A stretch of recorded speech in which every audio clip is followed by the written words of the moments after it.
Hey, everybody. It is Thursday night. It's the first one in January. That's pretty cool. So, we're going to kick off 2023 talking about some cool stuff and what we're looking forward to this year.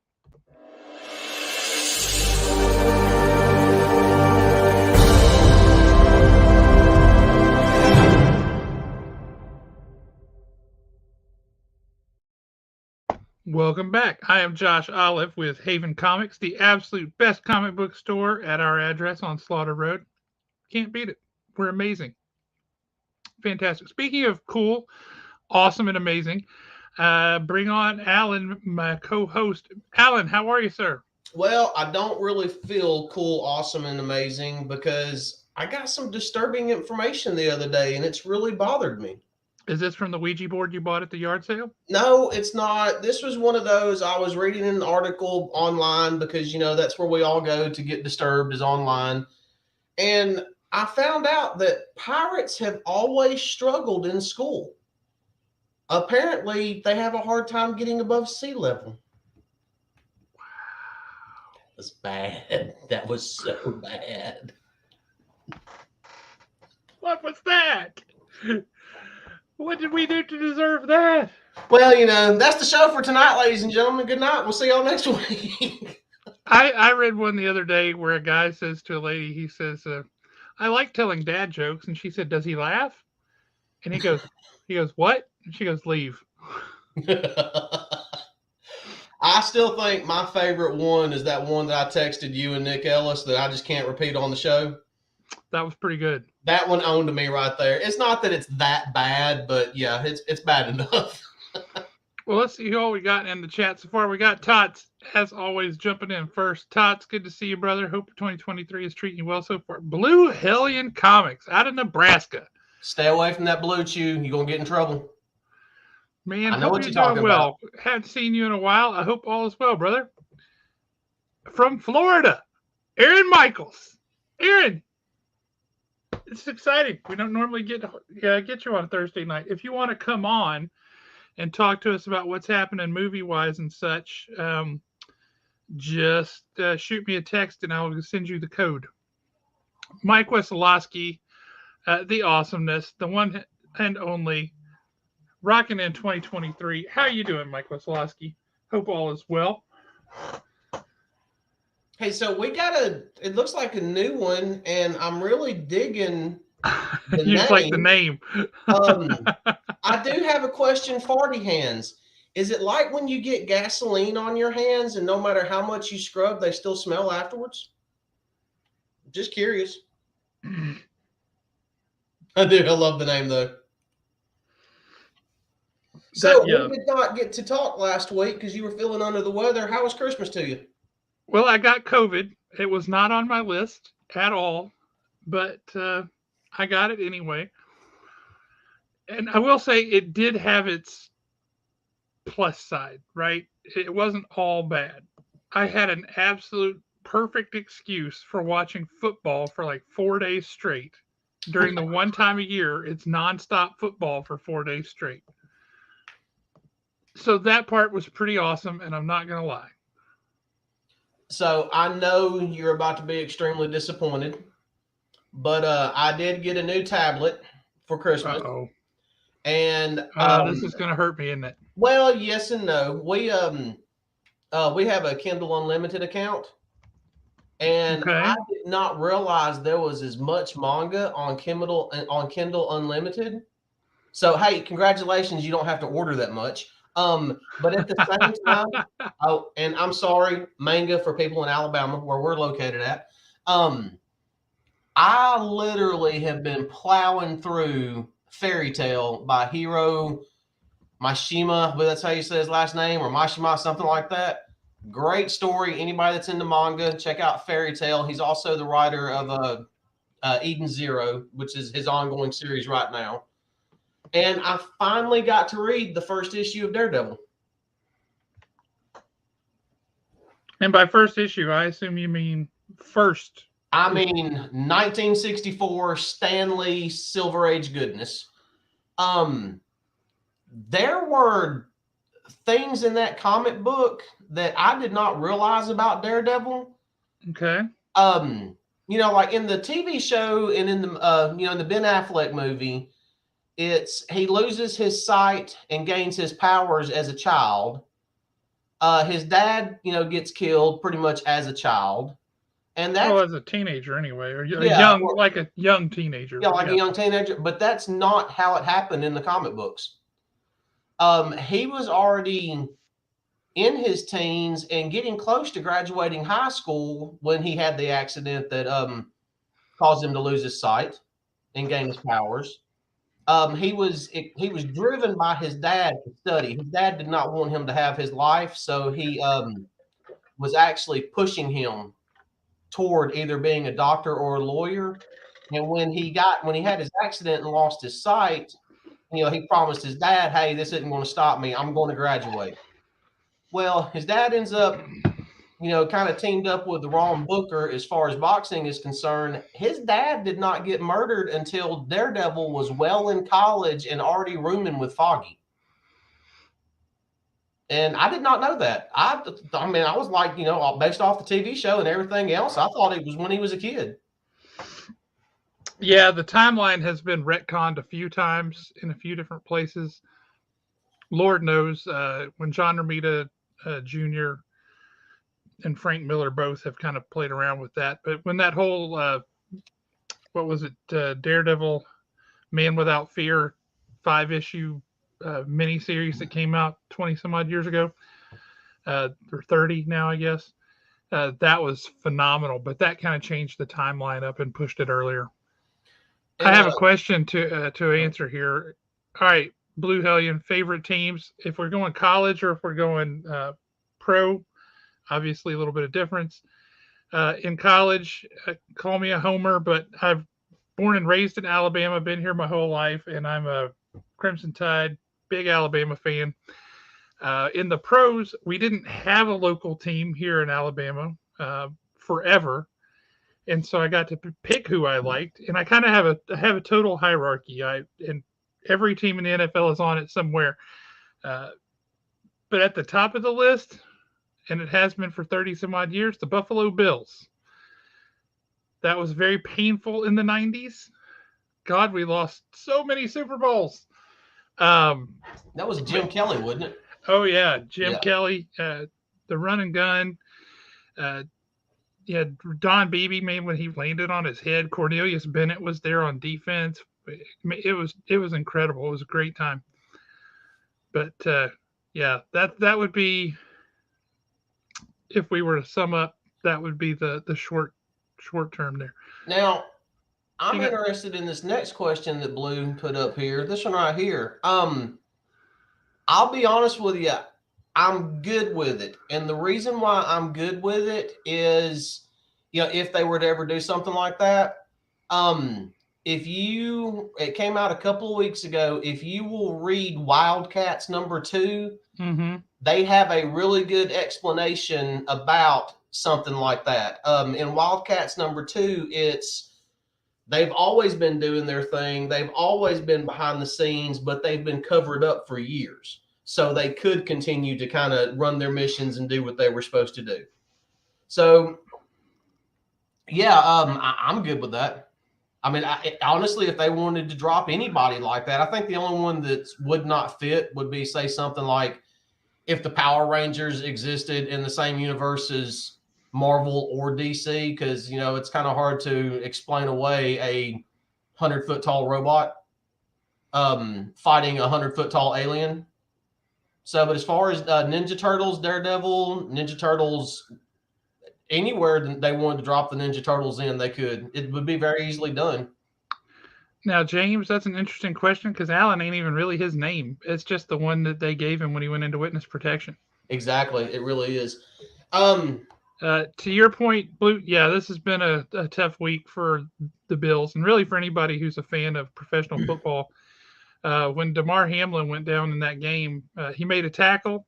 He stood up from that tackle and then he just keeled right over. Went into cardiac arrest. They were trying to revive him on the field. Had to do that twice. He's still in ICU, but he is recovering. He's improving. He's awake now, and is able to communicate with his family. So there's thank God for that. Uh, but yeah, So we've got somebody waiting in the wings. we do, we I've do. got one more comment I want to make about Daredevil #1, but I would Yep. really like this person on, and the reason being is how stuff like he could actually kind of talk about how stuff like this is thrown into movies that some people might not catch. That's 100% accurate. We're going to bring in our maven of movies, our cinematic expert. We're going to bring in tonight Mr. Aaron Michaels. Maven, Maven of movies. That's a nice. That's yeah. Thanks. I like it. Okay, so Aaron, in movies, everybody loves the Easter eggs. We especially love it when we've watched the movie, then we find out there was 50 other Easter eggs that we missed, and we got to go back and watch them again. Yep. Absolutely. Well, Absolutely. this really isn't Easter eggs, but I thought it was cool because in Daredevil #1, 1964, Stan Lee does something with the writing, and when I read it, it solidified it beyond any shadow of a doubt in my mind that Stan Lee is the GOAT when it comes to writing. Because he did something that I don't think I'd ever seen any other writer do in a comic book. And it was simply this. Daredevil is in Matt Murdock persona. He is actually tracking the Fixer and a guy named Slade down a crowded street, crowded sidewalk. And in the background, there's a guy that's looking back at Matt Murdock, and there's a thought bubble above his head, and it says, wow, this blind guy's really getting around good. How's he doing that? And then it just keeps on going and it never gets mentioned again. Absolutely. Establishing the character, establishing his place in the world. Yep. With one thought balloon. With one thing. So, since you're on tonight, what movies have you seen that's done something like that a lot of people won't pick up on? I'm going to make you think tonight. You're going to regret coming on. No, that's okay. I'm so here for it. I currently, just so you guys can see my whole situation, I'm sorting my comic books to get them put into my boxes, and that's what tonight has been. So I was like, I'm clearly in the headspace for it. But what is this sorting comic books you speak of? What is like by title, alphabetical, all those things, and then putting them in boxes for easy reference and location later? Absolutely. Wow, I did that. Y'all are gonna laugh because this is so utterly ridiculous. And I have so many, many, many comic books. I did that exactly once. Once? In 1998. What? The summer of 1998 was the first and last time I have gone through my collection and organized it. I do this like every 3 months and have been since I was like 12. That's a smarter plan than mine. Because mine, I literally couldn't tell you where anything is. Outside of those boxes. I can tell you, like, yeah, I got that, or I don't have that. I couldn't tell you where it is. I also have them like by era, so like everything like pre-turn of the century is like in its own box. That way you don't have like your nice, awesome like 60s comics next to like something that wasn't really great from like 2015. Okay, the majority of mine are going to be pre-turn of the century. Well, I mean, like, these are all my subscription boxes. Like, right now, I've got, like, all of the Moon Knight run of, like, what's going on right now. Speaking of which, I would like to bring something up here with Moon Knight. Did you guys read the Devil's Reign one-shot with Moon Knight? No, but I have it. No, I haven't read that one. Holy smokes. Yeah. You remember in Daredevil Season 2 where Punisher like goes to jail on purpose? Yes. Moon Knight goes to jail on purpose. I have all my books digitally. I'm pulling up the cover on my iPad for effect. Yes, that's the one. Cool. Yes. Man, operating this is so strange with the camera being inverted. Right? It's weird. But the target of that issue, the reason he goes into jail, the person he intends to whittle down a peg or two, Mm-hmm. Juggernaut.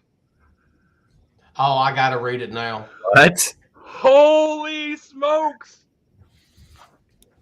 That's so weird, but good weird, and I like it. It's so weird and so awesome. And the way that it happens, you're like, oh no! What did you do? Oh, it is so awful. I mean, I can share spoilers if y'all want because I'm kind of dying to.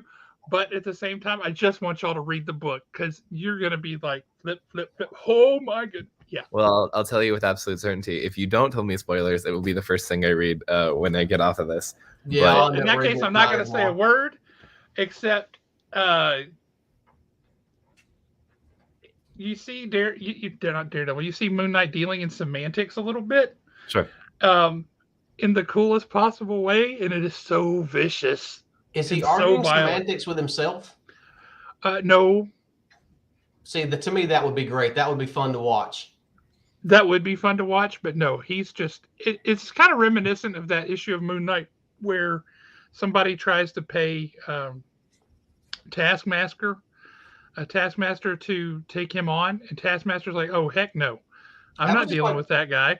That was just like 1 or 2 issues ago, wasn't it? Yeah, it wasn't very long ago, but he's like, "No, I'll fight anybody, but I ain't fighting that guy. He's scary." Yep. And it's because Taskmaster's whole shtick is, "I know what you're gonna do," except with Moon Knight, it could be any one of multiple people doing it, and he has no idea. And so he's like, "Nope, I'm getting out of here." He proves that was a wise decision just by seeing what happens in this issue, that Devil's Reign one shot, which is so good. We know, for those of us that have been reading Moon Knight for a while, everybody's all up in arms and what's fixing to happen and how's this going to go down with Kang the Conqueror coming to the MCU. I'm going to let y'all in on a little secret. Moon Knight handled Kang about 2 annuals ago in a one-shot, so we're done with that story as far as we're concerned. That was such a good annual. That That should was be so the Moon good. Knight series. That would Awesome. be a phenomenal series because it was Moon Knight through time, right? Different Moon Knights through time, and Kang trying to thwart them, and Moon Knight just like, no, it ain't happening. In No, every that was a single era. fantastic story. Yep. That's like something that I really, really love about Marvel's world building is like having those characters that have like an avatar, like a version of themselves, no matter Right. what era you're in. I love those. I love that too. I especially love it since they've mostly just been successfully retconned, right? Mhm. So you've got Iron Fist. There's Yeah. been an Iron Fist forever. Yes. You've got Moon Knight, Black Panther. These guys, they've written their history so that they've had these long-going lineages, and I think it's fantastic. What Jason Aaron has done with Avengers is simultaneously awesome and frustrating. When he's got this whole 1 million BC business with a early Iron Fist and early Doctor Strange, or Sorcerer Supreme anyway. He's got Odin instead of Thor. He's got a Phoenix. He's got a Star Brand instead of a Hulk. Yeah, right here. yeah. Top pile.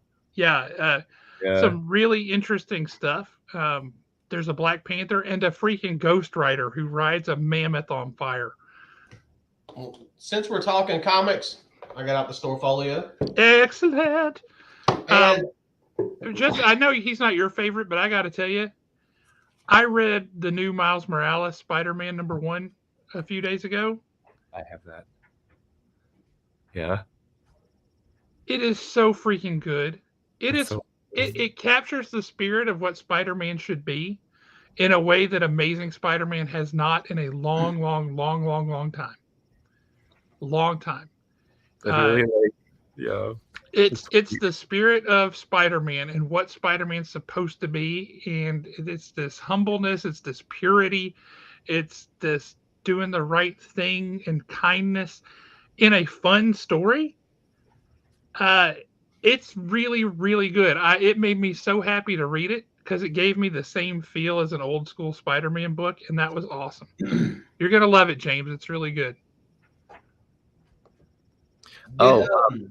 Fantastic Four 3 come out this week? I believe so, yes.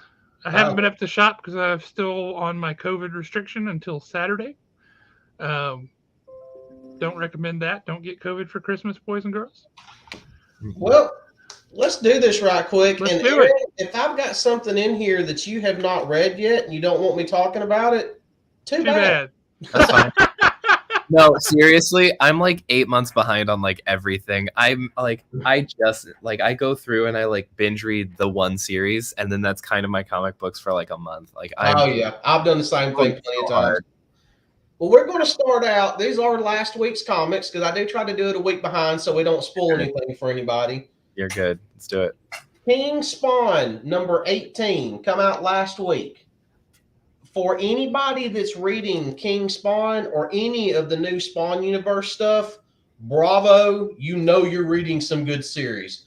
As far as King Spawn is concerned, all I'm going to say about it is the king is here and all hail the king. And anybody that reads it knows exactly what I just said.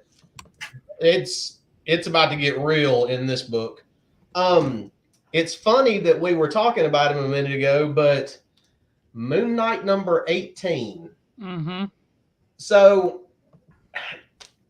this is one of those books that I'm so glad is flying under Marvel's radar because it means they're not Because they're leaving it alone. Yeah, they're leaving it alone. Have you read it yet, Josh? Yes. Now, that's how you show up at a party.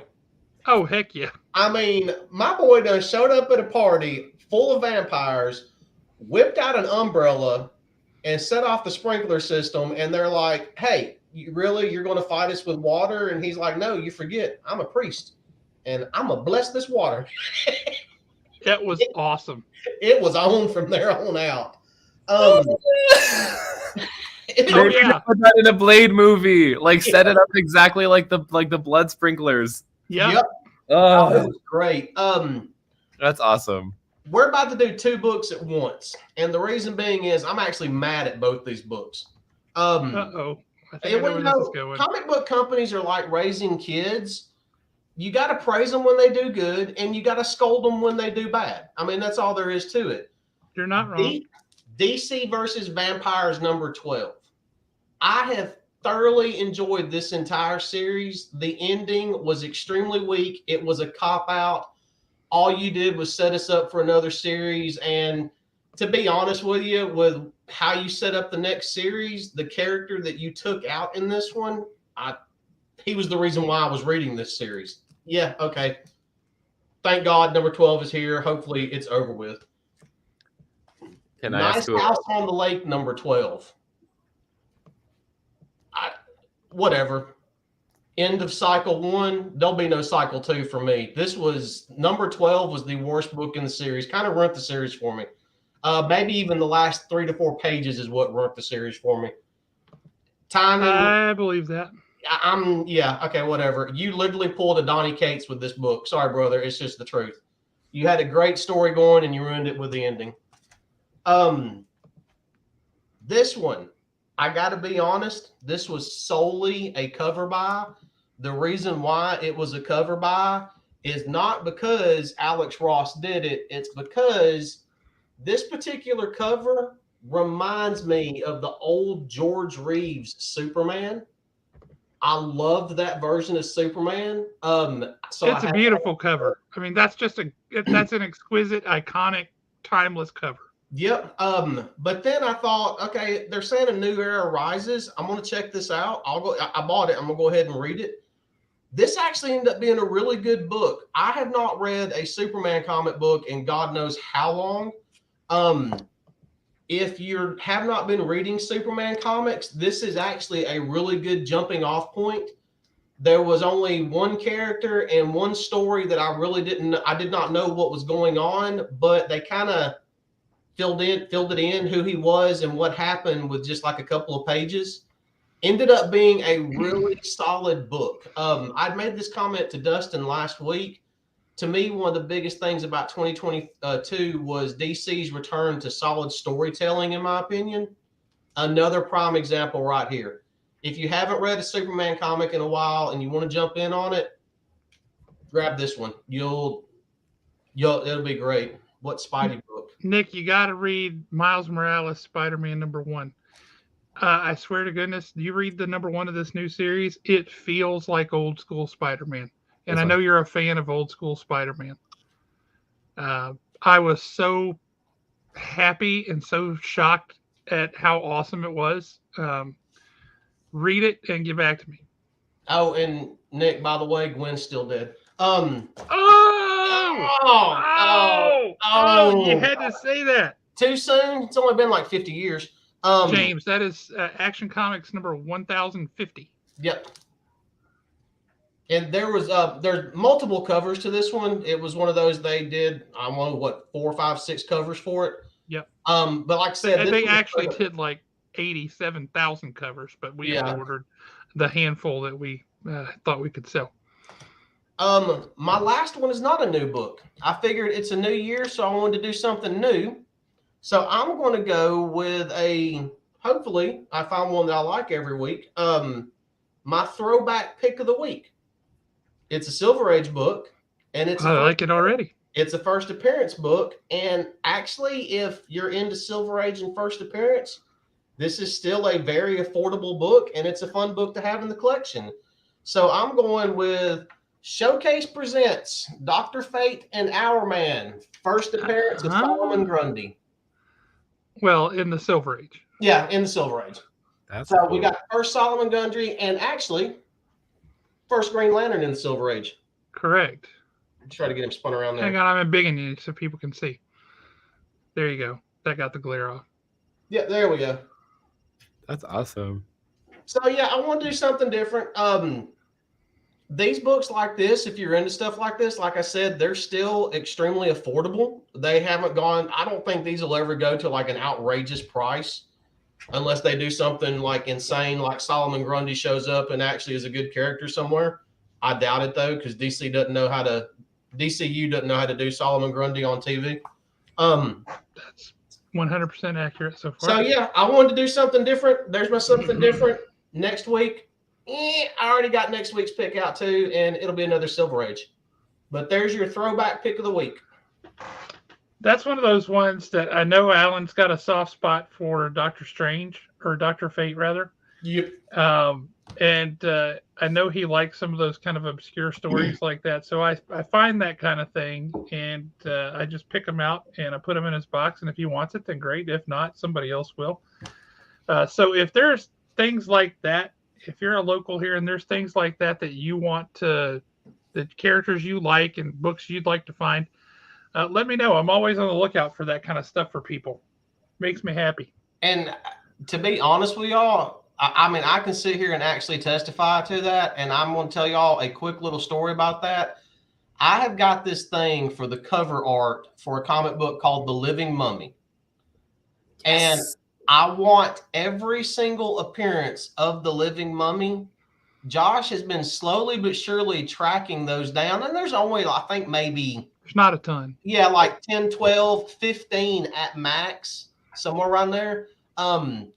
But my little thing on that is I'm only buying them from Josh. I don't want them anywhere because, and it's honestly, it's also the, yeah, that's it. It's pick or throwback. Why not both? Yeah, I'm also doing the same thing with a complete G.I. Joe run. So when I'm done between the complete G.I. Joe run and the Living Mummy, which the Living Mummy is a really obscure book, I'll be able to sit there and say these entire 2 runs that I love beyond a shadow of a doubt literally come from the exact same place. I don't know why. It just sounds fun to me. I know it sounds fun to Josh. It does. I like it a lot. Awesome. So that's just the stupid stuff I do as a collector. We know these couple of guys, they're kind of idiots. They say crap like collect your way, and I kind of took that to heart on this one. Ain't nothing wrong with that. I have something I want to show off before we jump into some stuff with Aaron. I got an email at the store the other day. There was a fella here in town who used to work at a comic shop, Comic Corner. I'm sure you remember him, Alan. Mm-hmm. Mark Spears. Yep. Do you remember Mark Spears? Barely. Well, before he worked at Haven, Alex worked at the Comic Corner, and he was up there all the time. Well, he and Mark were buddies. And Mark is a good artist. He's done some pretty awesome stuff. Well, he has an upcoming cover on a King Spawn book, and here it is. Oh, nice. That's sick. Well, here's the thing. He messaged me. He sent me this picture. He said, "This is the cover I did, and I just wanted you to know." Because if y'all ever knew Alex, he was always up at the store drawing stuff. He was up there, always had a pencil. He was drawing all the time, usually monsters and all kinds of crazy stuff.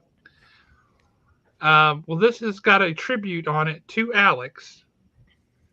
You can't make it out real well, and it's really hard to see here, but you see here on the neck, that's an A and an H. Oh, cool. For Alex Humphrey.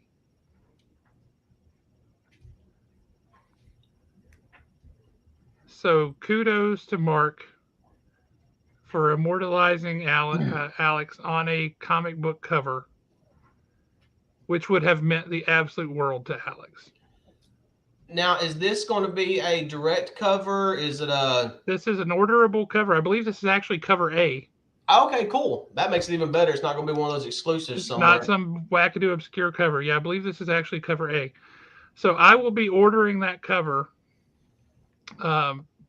quite a few. So anybody who wants that book to have a little tribute to Alex, just let me know. Because that is one of the coolest things, and I think Alex would have absolutely loved that.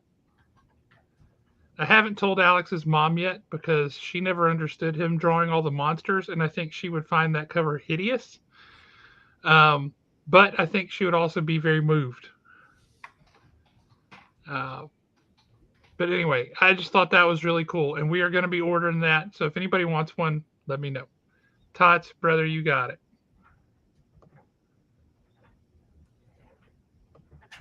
But yeah, I thought that was pretty cool. I like Nick's comment here. Oh, I don't know. We like those clicked your way guys. Yeah, I just looked it up, and you are right. It is cover A. Yeah. That is awesome. I mean, how freaking cool is that? How absolutely cool is that?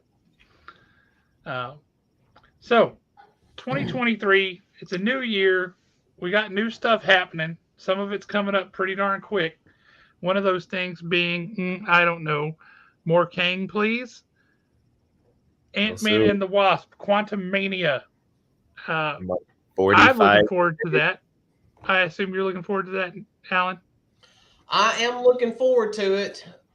You sound like with reservations. It is with reservation. With what they've been doing to the MCU here lately, like I was not that big a fan of Multiverse of Madness. To me, the only redeeming quality of that movie was Scarlet Witch. She literally, that was her movie. It should have been a solo Scarlet Witch movie. I don't know. Their storytelling has just seemed to kind of fall off for me. With the phases. That sounds like a perfect segue into something that the Maven of Movies has some insight into. Oh, well, please give us some insight. Are they going to right the ship with this one? So, well, okay. The timing of it is a big question because, like, a big reason why Multiverse of Madness and, like, Thor Love and Thunder felt so weird and, like, something that I kind of felt about it is that they feel like they're two different movies, like, kind of stitched together, and the both of them feel that way to me.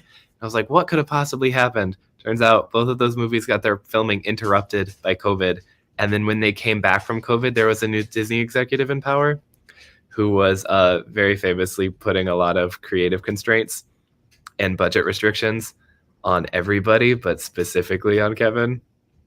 Kevin Feige, he means they're on a first name Mr. basis. Kevin Feige, Mr.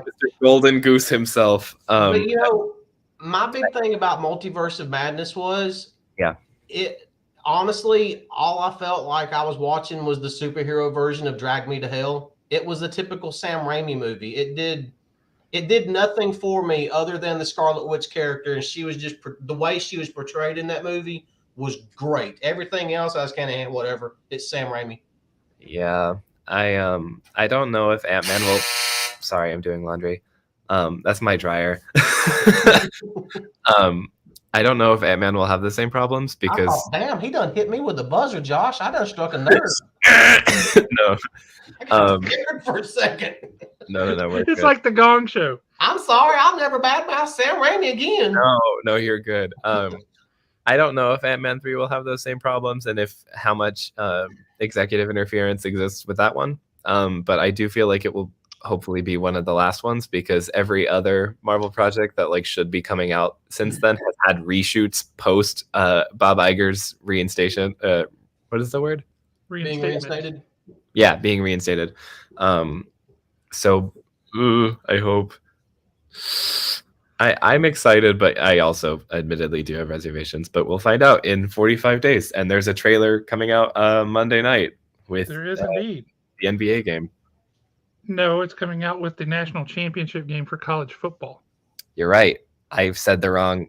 Yep. Wrong sport. I only know it because the Ant-Man trailer is coming out that day. But you know Yeah. honestly, and you know, some people are going to be like, "Well, you didn't miss anything." I still hadn't even watched Love and Thunder. I mean, it got panned so hard, and then I've heard so much about it. I feel like I've already seen it, and I could almost even when Chris Hemsworth came out and said that he would never work with one of these creative rock star directors again. That right there told me everything I needed to know about the movie. Yeah. So I never bothered to go back and watch it. I can summarize it in 3 sentences. Zeus is here, Hercules is here, and Thor has a kid now. There you go. There's the movie. Okay, great. I give it 2 stars. Nothing else of note. I give it 2 stars. Oh Lordy. Well, I am looking forward to Ant-Man and the Wasp. I love those movies. Like I like them a lot. I like Kang a lot. I've always liked Kang a lot. Hey, Mike, the only way I want him to show up is if he shows up with that little old woman that loses her teeth, and you know exactly what I'm talking about from Drag Me to Hell. All right, right now, I tell y'all, Mike Wazlowski is somewhere enjoying that comment because if he liked the Drag Me to Hell reference, he's enjoying the comment I just made. Oh, I have no doubt. Have no doubt. But I'm looking forward to this movie because I like the Ant-Man and the Wasp movies in general, but also because I'm a big fan of Kang. I've always liked Kang. Back in the day, in the mid 80s, when I was reading comics, there was a storyline in the Avengers where Kang shows up, and then Immortus and all these others, and Kang. I was just like, who is this dude? But he is awesome. And I have been a fan ever since. The actor they have playing Kang, Lord have mercy, but that dude's good. He was phenomenal in Loki. He was amazing in Lovecraft Country. He was awesome. And he was just in this historical movie about a pilot recently, which I have not seen, but which looks awesome, and I want to see it. It was well received. It started playing in theaters in November, I think, so it should be on VOD sometime. He's also in the new Creed movie. He is. Ooh, nice. Yep. It was really fun when I went to go see. I saw the menu in theaters, and they had a really fun succession of like they played the Creed 3 trailer, the Devotion trailer, and then the Ant-Man and the Wasp trailer back to back to back to back, and he's very prominently in all 3 of them. So it's like, good for you. How was the menu? I really liked it. I thought it was fun. Why did you like it? And yes, give us a breakdown. Yeah, but I think Alan and I are both deciding whether we want to watch it or not. Yeah, I thought it was extremely well casted, and I thought that the story was like not pretentious, but also not very simple either. Like it could have so quickly been like a really grotesque, like graphic thing or like a demon thing. Like it could have gone so quickly off the rails with a plot twist, and it doesn't. It tells you exactly what it is from the start, and it's really enjoyable and it's just fun. I thought it was harmless. I also like Ralph. I don't know how to say his Rafe last name. Fiennes. Yes, he's fantastic. I adore him in this movie, and it's I am like curious how you pronounce the word Ralph, Rafe, but okay. I thought there was an L in there. Shows you how There much is I- L in there. there It's is. spelled Ralph It's with just an E, silent. but they pronounce it Rafe. I Word. don't know. Good for him. The movie's really. I had a really fun time with it. I saw it in the theater with my friend, and I don't know. We just had a great time with it, and it has like it knows what it's doing and it knows what it is, and I can really appreciate a movie that doesn't bite off more than it can chew. See, I saw the trailer for that Pun movie. intended there or not? No, I just walked into it. I saw the trailer for that movie when we went and saw Halloween Ends. Oh. And by the end of Halloween Ends, I was so disgusted. Actually, by about halfway through Halloween Ends, I was so disgusted with the entire evening that I just like decided I was going to automatically hate everything that happened and that come along with that night. I remember this because that was the episode I was on immediately after the weekend that you saw Halloween Ends. That was Yeah. fun. I think that was maybe the last time I was on the show. I'm still bitter. I'm still bitter. I'm gonna be honest. That's fair. Hollywood owes me my money back. Okay. Oh. So what else are we looking forward to in 2023? I mean, I could talk about Marvel stuff all day long, but truthfully, they released a trailer today for a new Universal horror movie called Renfield. Yes, they did. It's called Renfield. It's based on a Dracula character, but it's a modernization of it. And I'm very, very excited. It's just about Dracula's familiar who is so sick of his job and wants to get out. And it just looks really fun. And most importantly, it has Nicolas Cage playing Dracula, which I think is just inspired. It looks so fun. I hope it's intended to be a comedy. It is very much a comedy. Absolutely. It's like not a gothic horror novel at all, which as somebody who like reads Dracula on a yearly basis, I have no problem with that at all. Change that source material. You guys look like you're having fun. It's all good. But the trailer's out now. It looks like a really fun time. Who's playing Renfield? Nicholas Hoult. I don't know who that is. He was Beast in the later X-Men movies. Oh, yeah. Okay. He's also in The Menu, and he's really good in The Menu. It all sounds like you're eating people every time you talk about that movie. You know, okay, can I say a little something about what the movie is not? Can I? Is that okay? You can spoil the entire movie if you want to. It's not a cannibal movie. I thought it was going to be a cannibal movie the whole time, and I was like bracing for impact because I didn't want it to go that route, and it didn't. And I was just so glad that it didn't. It's literally just a story about like social elitism and like the culinary world and hyperfixations on your hopes and dreams. And I was just like, yeah, I love this. It's great. And it's just fun. But it's not cannibals. There's nothing wrong with the menu itself. Like the menu of what they're eating in the film. Okay, because I absolutely got the vibe that it was not right. No, I did too. That was why I wanted to see it, because I was like, what is going on in this movie? I got to figure it out. I figured the whole thing was they were going to be hunting the party guests, and if they catch them, they kill them and they eat them. That's what I figured it was about. No, not at all. Well, then we should make that movie, because that sounds like a lot of fun. You should. That would be fun. What you doing, Alan? Firing up the grill. Firing up the grill. I got my sauce. What we having? Ribs. Whoever goes first gonna be the most tender. Got my marinade going. Like it'll be. It's awful. I've been brining these thighs for 2 days. Disgusting. I got the Dale steak sauce right here. Yikes! Did you? Oh my god! And it rubs the rub. Thankfully, Texas Chainsaw Massacre 2. Do what? Did you ever see Texas Chainsaw Massacre Part 2? No. It came out in the 80s. That's what they were doing. They were killing their victims and basically winning chili competitions with the meat from them. It was great. I loved it. Oh, yeah. The most dangerous game meets Hell's Kitchen. That's exactly right.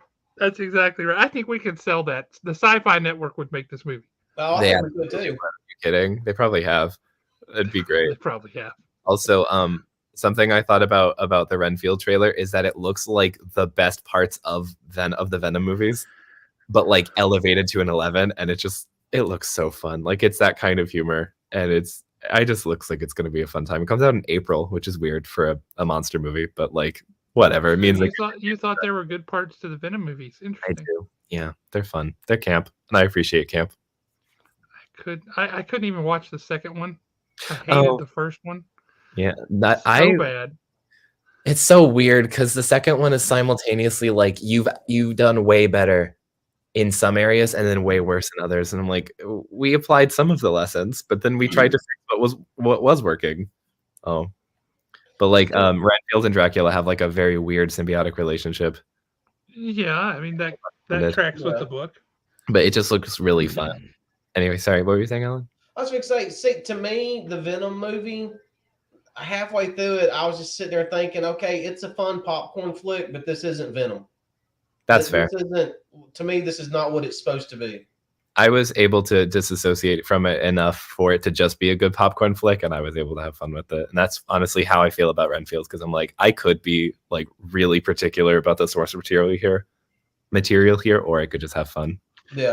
Well, where you're at with that makes total sense though, because if they wanted to make a comedy based on the Lord of the Rings, go for it. You could have a great comedy. Because it's clearly not trying to be the Lord of the Rings. It's trying to be a comedy based on the Lord of the Rings. Yeah. If you take the Lord of the Rings and you say, I'm going to fill in these gaps and tell this awesomeness that is the Lord of the Rings, and then you just make up a bunch of crap, Amazon Prime, that ain't the Lord of the Rings anymore, and it ticks everybody off. Seriously, the Renfield trailer takes place like in a 21st century nightclub, and also like his version of like an AA meeting talking about like group therapy about how terrible his boss is. Like that just looks fun. He makes me eat bugs. Yeah. It's like it's not even that it's trying to be like an adaptation of Bram Stoker's tale. It's like it's nothing like that at all. It's like they're just having fun with it. Yeah, it's just taking well-known characters and putting a comedic twist on them, and Lord Nicolas Cage as Dracula. It's so good. Oh, it's so weird. I'm so excited. That comes out in April. They haven't put a date out for Secret Invasion yet, and I need them to because I want that show very badly. That's is also that going to be a serious show, or is that going to be funny? That looks. Because it should be very serious. It looks deathly serious. They released a trailer in October. I don't remember. I vaguely remember it. It didn't say much to me.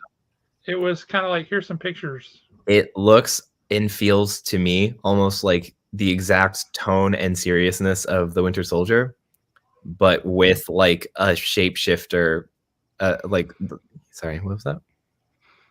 The Leonard Nimoy music video. Yeah, if you've never seen that, just Google that on YouTube. You'll find it. I haven't, but that image is so strange. Like It's that mental image is so weird. It's so completely strange, and it's very funny. It's groovy, man.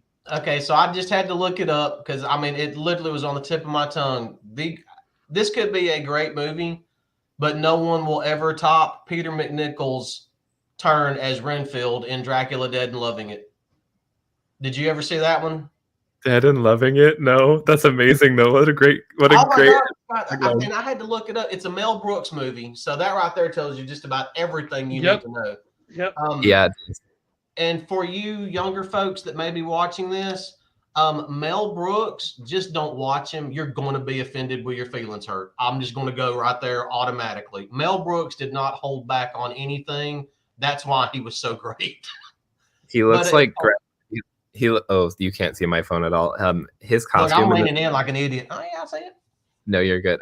His costume in this movie looks like Grandpa Munster more than Dracula, but that's kind of fun. Yeah, watch Dracula Dead and Loving It. I mean, it's a straight up Mel Brooks.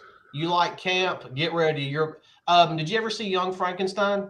Yes. One of my all-time favorites. Amazing film. Colorized version of that, except with Dracula. Word. Yeah, you'll like it.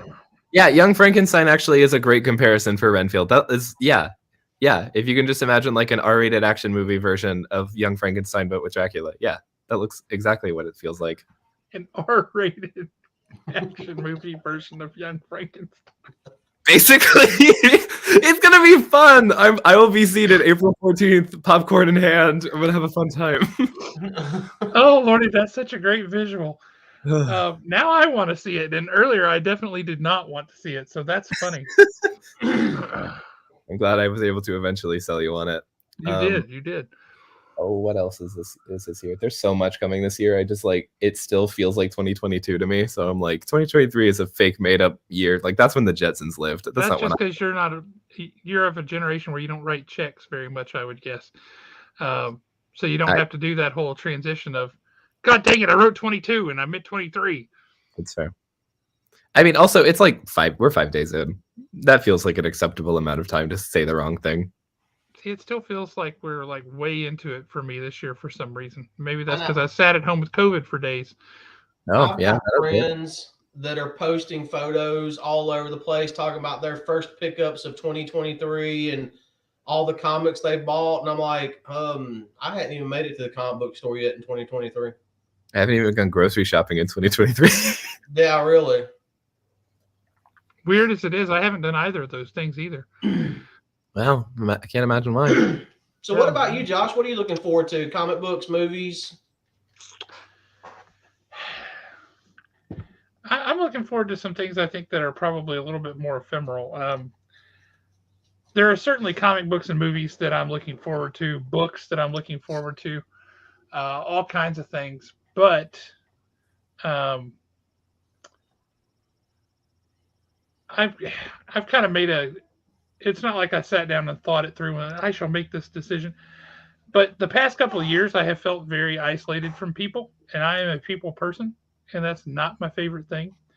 And I just feel this very powerful drive to reconnect with folks. And so I've been reaching out to people I haven't talked to very much in a while. And after I kick COVID to the curb, I want to actually get out and see people, meet them in places and see their actual faces and not just on screens and all that kind of stuff.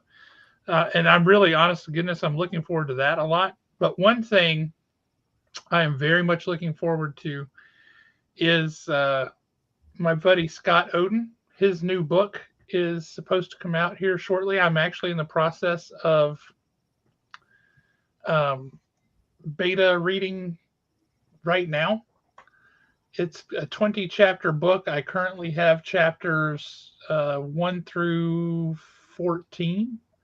And I will be I'm dropping stuff. I'm trying to reach something, which is why I'm looking off up here. I will be getting to chapters 15 through 20 here later this week. But it is book 3 of this series. Let me big in myself. First book is A Gathering of Ravens. Excellent book. Second book is Twilight of the Gods. And the third book is called The Doom of Odin. And let me just tell you, as a beta reader right now, reading through this, I have never in my life read anything so gory and violent anywhere ever. It is an incredible story where all kinds of things are going on and happening, and most of them are very not good. But yeah, so Scott Oden, his book 3 is coming out here shortly, and it's a humdinger, man, let me tell you. So I'm really looking forward to that. That's really exciting. Also, I wasn't expecting such a sentimental answer out of you. Like, we were talking about like weird, funny movies that are coming out this year, and you were like, "I miss my friends." I look forward. Like, that was so sentimental and sweet, but I wasn't expecting it. Aw. Well, you know me. Yeah. I'm all heart. He just had to go there and ruin the show tonight. We were having such a good time. Yeah.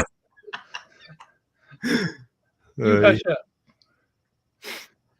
Oh, I do need you to talk to Tom Price Okay. and explain to him that no matter what he thinks, G.I. Joe is anime. How? You just have Because to do that to me every now and again, don't you? I do. I have to do it every now and then. Well, I'll be sure to explain that to him. I'm Yeah. sure that's a real sore spot for him. So, and for those of y'all don't watch, on Sunday nights, Tom Price does a show called Lines on a Page. He picks a different character. He draws it every Sunday night. This past Sunday night, he did Kang. Amazing Kang. Looks That gorgeous. was really good. I like that little bit of Kirby crackle in the background too. Yeah, generally, depending on the character and how much detail he's going, hour and a half maybe. Every once in a while, 2 hours. Well, let me tell you what. I You also had to have pack a another lunch bat. for this one. Yeah, and all I promise, I was never on screen, but I was all over them comments, and it took him 3 hours to finish this thing because he was having to stop and argue with me, and it was great. That's so good. Holding up progress. Yeah, it was one of those. I had nothing to do Sunday night, so it was like, oh, I've got time to invest in this. Let's see how far we can push it. That's so good. Just hysterical. I mean, wrong, but very funny. Every once in a while, I got to do it. Oh, that's fair. That's fair. Take mischief out. Yeah. So, what are some other things that you're looking forward to this year, guys? I'm graduating in like 7 weeks. Congratulations. Yay! You. But that's if we're talking about life stuff and not like all the Marvel stuff. That's exciting. I'm really excited about Spider-Verse. Oh, heck yeah. I've waited so long, and I just know they're gonna knock it out of the park. Like that one, I have like complete faith in. How could they get so many things about Spider-Verse right when they've screwed up so many other things? I mean, how is that? I think because they took their time with it. It took so long to actually create that movie that they had time to go back and correct the story, correct the script. I think they had time. There was no rush. That's my personal opinion, though. It's entirely possible. Aaron, you want to answer that question? I think I should be able to. April 21st through the 23rd. Almost definitely. Then yeah. Yeah, I didn't even consider that because of how like everything has been so recently. But yeah, absolutely, I think so. What's happening tomorrow? Well, tomorrow's Friday, and that's when you normally go up to the shop. Maybe he's going to plan to see you there. Yes, I am looking forward to tomorrow for that alone. There's a particular book I'm wanting to kind of get. Speaking of the expo, let's talk about that for a second, because I'm going to tell y'all, I am pumped. The expo is going to be so incredibly awesome. We'll save the best for last and do the comic book folks at the end. The Star Trek guests. We got William Shatner coming. What? Yes, sir. William Shatner is going to be at the Huntsville Comic and Pop Culture Expo. Okay. Wow. Good for Jeremy. I'm so glad. Wow. Yeah. He's we're going to get into it tomorrow. It's going to happen. Just be by the door and ready to run. Yeah. Yeah. So William Shatner's going to be there. Dr. Crusher, I think, is going to be there. Brent Spiner, Commander Data, is going to be there. And I forget his name, but the guy who played Q is going to be there. Q. Indeed. Q. I've never seen Star Trek, but I know about Q. Well, I've seen some Star Trek, but like I've not seen anything with Q in it, and I know about Q. That makes me happy. Watch Next Generation and Voyager if you want Q. Yes. But the Star Trek guests are going to be fan-freaking-tastic. That's amazing. Cool. Let's get into the ones I really care about. Comic book guests. Y'all, 2 different major league guys from Marvel. Well, 3. He has announced Tom DeFalco is coming. one of the best Spider-Man writers. Mm-hmm. Wrote Spider-Girl. He was an editor on a ton of stuff. Um, wrote Thor. Guy's fantastic. Love Tom DeFalco. Roy Thomas is coming. Former editor-in-chief at Marvel. That's Holy so awesome. cow. Chris Claremont is coming back. Yay. This is going to be so cool. That's so awesome. And then there are a couple of people that I am privy to that have not yet been announced. And let me tell you, I want to talk about them so bad. Yeah, if you really want something to look forward to in 2023, the January to April wave of weekly announcements of the Expo guests, that's definitely on the list. That's true. That's true. Just seeing who all those people are coming is going to be great. But I am so pumped. I'm so Mhm. pumped for the Expo this year. It is going to be so good. And for anybody who's a fan of Doctor Who, the Con Castabris is there. They were supposed to have their last con a couple of years ago, but things happened and then COVID happened, and it's just been a mess. Well, they are having their last con in June, mostly Doctor Who themed, but it's really just kind of all things pop culture, and it's usually a small show but a fun show. And I think this year is going to prove to be the same. And they've had some pretty impressive guests. I mean, Colin Baker was there. I know they've had Ron Roberts there, Julia Roberts' brother. He's been there several times, and he's been in just about everything that you could be in Hollywood. Good guy, bad guy, mafia guy, rich guy, poor guy. He's irritatingly across everything.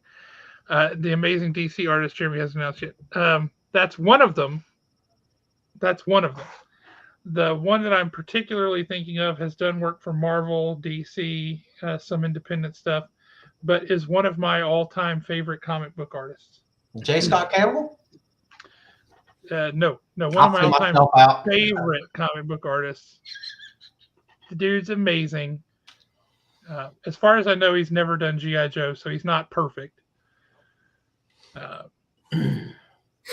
It's not Leia. It's not. I mean, Herb Trimpe is dead. God rest him. But I've been trying to get GI Joe artists up here, and that's just been really painful because most of them haven't done just a ton of other stuff, and I'm the only one who gets super excited about them coming. So I'm still working that angle though. Speaking of the expo, we've got to have Jeremy on soon so we can start hyping it some. Right? It's time. Then he needs to hook us up with some phone numbers and stuff so we can get some of these people on the show before the expo so we can try to hype them up too. Well, that's actually not a bad idea, and I bet he could get them to come on and do some promo stuff. I bet that would be pretty cool. We all know that Shatner would have a longer line if he come on our show first. Oh, that would help him so much. His numbers would just go through the roof. I mean, if he had our endorsement, if we told people he's a nice guy, yeah, call us, William Shatner. We'll help you out, brother. We'll help your career. We can definitely get his career going in the right direction. I think what happens is people always just want to talk to him about Star Trek, and not nearly enough people talk to him about T.J. Hooker. I have no issues talking about T.J. Hooker. Brother, he was on that show with Heather Locklear. And that's exactly what we're going to talk about. Exactly. What else is there to talk about? That show was amazing. She was one of the most beautiful people in the history of ever. You can always tell people who are our age, because it's literally Heather Locklear, Heather Thomas, yep, Elizabeth Shue, and crap, she was at the expo last year. Her name just left me. Leah Thompson. Yeah, all people we had crushes on growing up. Yes. Yeah, and to be honest with you, and my wife has said, okay, I mean, it is what it is. If Elizabeth Shue calls, I'm gone. I am on my way. I will send y'all a postcard because that woman has done nothing but get more and more and more beautiful the older she's gotten. Boston Legal, that's right. Yep, Lonnie Anderson's another one. You know you liked Lonnie Anderson in Stroker Race with Burt Reynolds. Well, I mean, why not? Mm-hmm. I will say she's an odd choice to a lot of you, I'm sure, but Megan Follows, who played Anne of Green Gables in the 1980s limited series. She was just exactly the right time, the right age for me. I was 12 years old. She's supposed to be a 12-year-old girl. I've always had a thing for redheads. It was great. Anyway, I finally met her at Dragon Con a few years ago, and I got my picture taken with her, and I told her, and so in the picture, we were both laughing pretty hard because it was just a good, genuine, honest to God laughing moment. But I told her, I said, look, I told myself when I was 12 years old that if I ever met you, I was going to propose to you. And my wife said it was okay. So will you marry me? And she just laughed and said, well, it took you long enough. That's so Which cute. was the best possible answer. That's so cute. Yeah, it was very funny, but I got a really good picture of the two of us, and we're both just laughing because the cameraman caught that moment perfectly. It was very funny.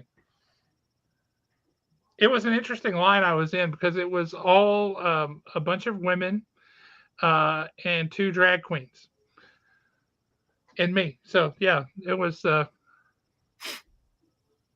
Awesome. There's a joke in there somewhere. There is, and it's going to hit me tonight at like midnight. You're gonna get a really mean text at 1 a.m. Yeah. Text me. No. Oh, man. My wife made me move the picture though because I had it set. It's on a little bookshelf, but when you come, the way that the room is shaped, if you open the door to the office, that picture was the only thing you saw. And she's like, "I'm tired of seeing you with that other woman." Just like, hey, look, I've known her longer than you. All right, calm down. That's true. We've been in a relationship a lot longer. Well, I don't know why I did it, and I just like some random number. I literally jumped on Facebook one day and was like, "Hey, I want to wish my one true love happy 35th anniversary. I love you, Elizabeth Shue." And my wife was like, "What in the hell?" So good. That's wrong. That's hysterical. I said and me. That was an important and me. That's good. I would be such an awful drag queen. It would not work. I think you'd be a phenomenal drag queen. I will say drag queens like me because I think I make them feel small and feminine. They're like, this enormous person makes me feel small. But they do. They like me. I would be a terrible drag queen. They'd be like, who is that monstrosity? Aaron is like, and why is he wearing in the world did I click the link? Why did I come on tonight? Anyway, Guardians 3 comes out in May. Aaron, tell me about them stack of comic books on the floor. Talk to us. What all we got down there? Oh man. There's. I'm gonna be honest. I can't really. I've not heard anybody really talk about what's in the pile, so I can't really give you like a big estimate on it because I'm just kind of going in blind. I've got the new Wakanda series. I've got the X-Men annual that introduced Firestar to the X-Men. Do you want to know how behind on comic books I am? Not really, but I know it's got to be a lot. It's really bad. I just finished the Champions run from 2021, like last week. But I did that one time. It started out I didn't have time, and then I kind of just lost interest in everything. But I knew that I wanted to keep collecting because I knew I was just going through a phase. Yeah, that's what I've been doing. I mean, I probably didn't read a comic book for a year and a half, but I kept collecting. Mm-hmm. I had all my stacks going, and then for whatever reason, one night I walked in there and I sat down and I started reading. And before I knew it, I had blown through, at this point, close to 2 years worth of comic books. Yeah. And to be honest with you, I think I enjoyed them more doing that way because it felt like I was rediscovering some of those characters. And it's like I was falling in love with some of those books all over again. That's very much how my experience has been, because it's been like I'll read the annuals and I'll maybe get through one of the series every handful of months or so. In oh god, was it August? I finished all of the Guardians of the Galaxy run that did the Last Annihilation with the Dormammu. which I was like, what a weird choice. But that book was well written anyway in its like dialogue, so I was having fun with it. And Chip Zdarsky's Daredevil. I'm finally on the precipice of finishing that one, and I can't remember the last time that I read a book with Elektra in it. So like the rediscovering thing, that's pretty much how I feel too. Oh, you know he's writing the current run too, correct? Mm-hmm. They just started it over with the new #1, and it's still amazing. And that's one of the things I'm looking forward to in 2023 because it gets better with every issue. More Chip Zdarsky, Daredevil, and Batman. Is that what you're saying? Yeah. Yeah, yes. I believe it. I haven't gotten to Devil's Reign yet, so I'm still a little behind. But I gotta like, tell you, it's really good. It's really good. Yeah. I like a good Kingpin story, so I'm excited for it. It's really good. I did enjoy Devil's Reign a lot, but once you get beyond Devil's Reign and you start the brand new #1 Daredevil with which direction his life is going in now, it seems like, what are we on, issue 6, 5, 6? 6 just came out, yeah. Yeah, 6 just came out. It literally seems like every book, there's one moment where you're like, no, don't stop that. And then you turn the page and you're like, yes. I mean, That's every awesome. single issue has just been fantastic so far. No, Chip is awesome. He wrote something for, I think, IDW. It's called Public Domain. They just got their trade out, I think, this week, right? I believe so. That one really fascinates me. I haven't read it yet, but like, I'm just so on board for everything that Chip is doing right now. I'm like, he's so good. Are you reading his Batman run? I have the first issue that he did, and I read it, and I was like, yes. But I haven't. I didn't subscribe to it. We can fix that. Yeah, we'll take care of that. I like, one of the things I really, really like about that Batman story where he started was he went all the way back to the issue with the JLA where they were like, wait a minute, you have contingency plans for all of us? What the heck, dude? We're your friends. We're heroes. We do right. And he's like, yeah, but what if something changes? Mm-hmm. Right? And so they're like, you can't do, and the turmoil that caused in the JLA where they were all so upset and they all felt so betrayed. And for him to go, you guys are right. I should also have a contingency plan for me. And for that contingency plan to come back and bite him in the butt, oh my gosh, because that is so awesome. And I got to tell you, since you haven't read it beyond that first issue, the way that wraps up that storyline, Alan knows the line I'm talking about. I'm nervous now. Like I'm suspense. I'm like in suspense. I'm not nervous that it's gonna be bad. Alan knows the line I'm talking about. It was prepared to deal with Batman, but not Batman and Robin. And you're like, sweet. It was so good. What was the response? Damn straight. Yep. They did an animated movie. I think it was maybe Justice League Doom, where they had Kevin Conroy like read out that dialogue in the film. Like they recreated that for the movie. And like hearing him actually like read that dialogue from that JLA issue was what? Maybe Alan is scarfing up your Fist of the North Star book. Are you buying 2 copies, Alan? No, I'm only getting 1 copy of Fist of the North Star. I think that when Justin is not, because I think it should be, Nick and I should be the only 2 getting Fist of the North Star because I haven't heard anybody else talk about it. You're correct. And Eden Zero, I think when Justin's putting books out, he doesn't realize that there are a couple of manga readers, and Eden Zero is ending up on the back shelf, like in the cubby of shame, is what I was calling it. It's the shelf where the manga fits underneath.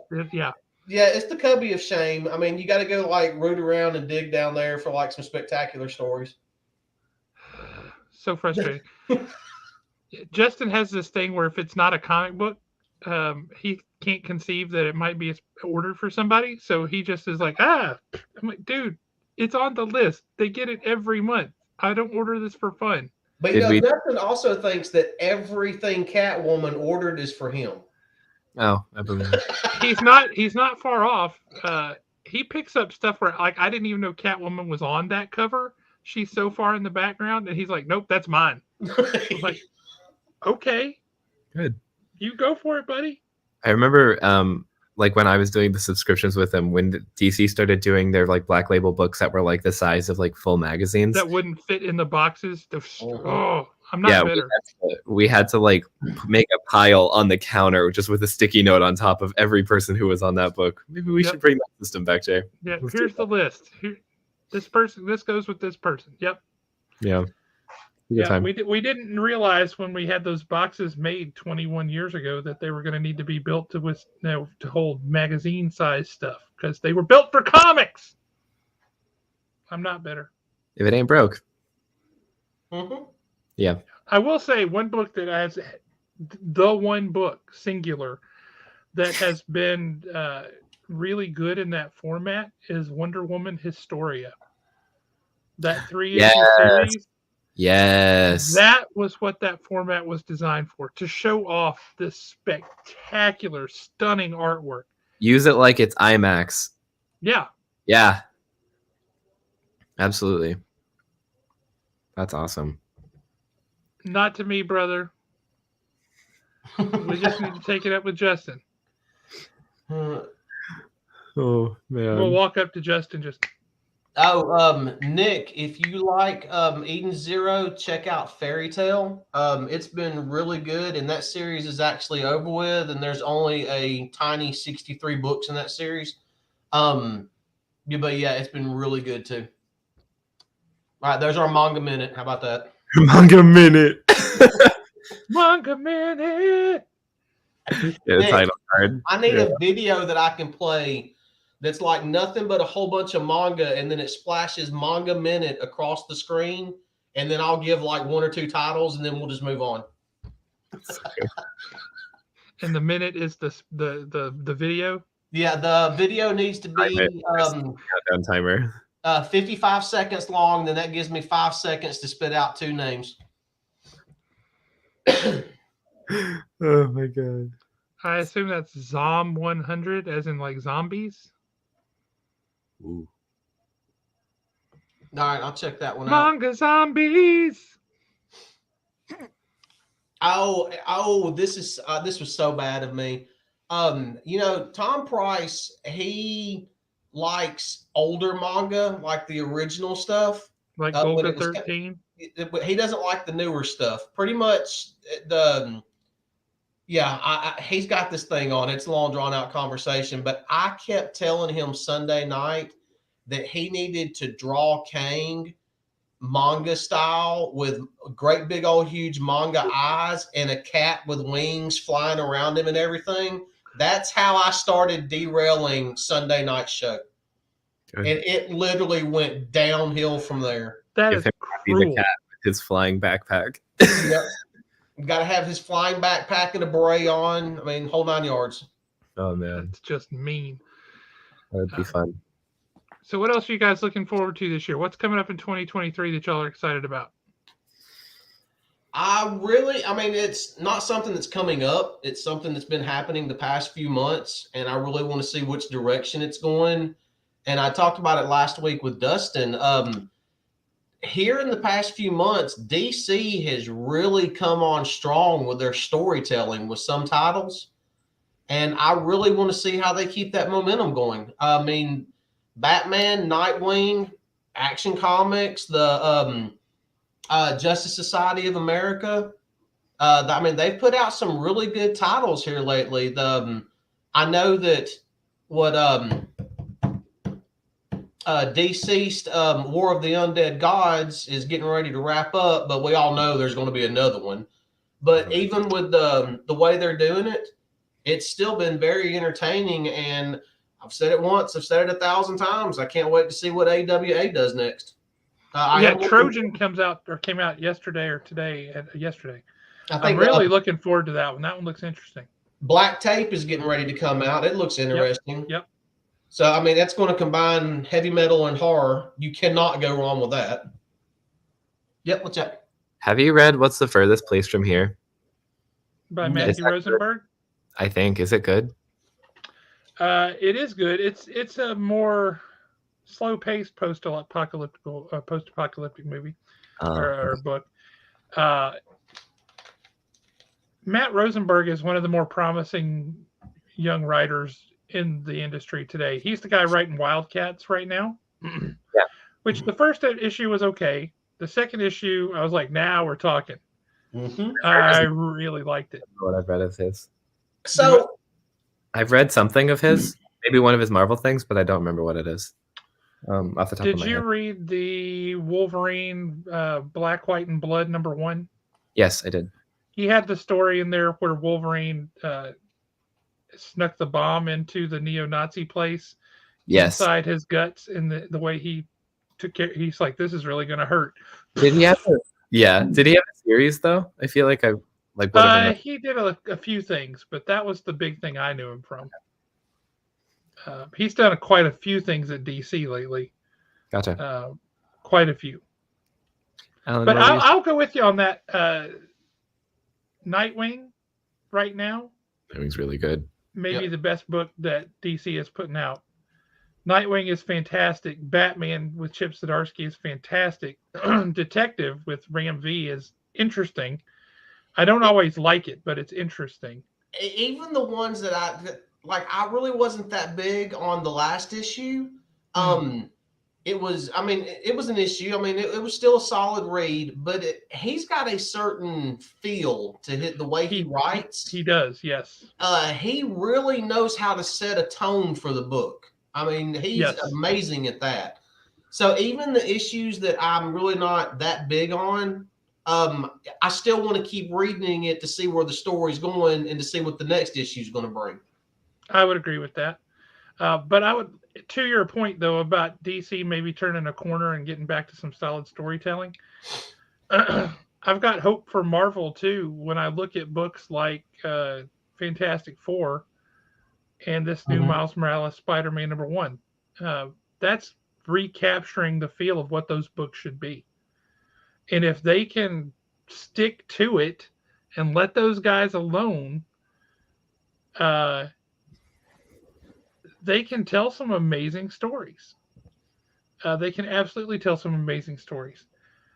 So I think that's promising. Again, the same thing with Moon Knight. Moon Knight has been really consistently good. It's had a couple of down issues, but for the most part, it's been very consistently good. And I've really enjoyed it. So there's a lot going on there. One thing I'm looking forward to in 2023, and I hope to God it's in 2023. It needs to be in 2023. Wherever it's coming from, Image, Dark Horse, back to Marvel, wherever it is, I don't care. G.I. Joe number 301. Where are you? I'm going to try to be as respectful as I can when I say this, but Mr. Hama, you got some questions you got to answer for. You did some stuff in that last issue. We need some answers. We need them now. Left us hanging, bro. Mm-hmm. When the momentous epic number 300, the last issue published by the current publisher, ends with more questions than answers and a to be continued in the bottom right hand corner. Question mark. Mm-hmm. I'm telling you, Nick, pick up Miles Morales Spider-Man #1. I know it's not Peter Parker, but trust me when I say it feels like a classic Peter Parker Spider-Man book. And Nick, I'm going to say it's not going to happen because you've already got the best Spider-Man story you were ever going to get, and that was the Gold Goblin.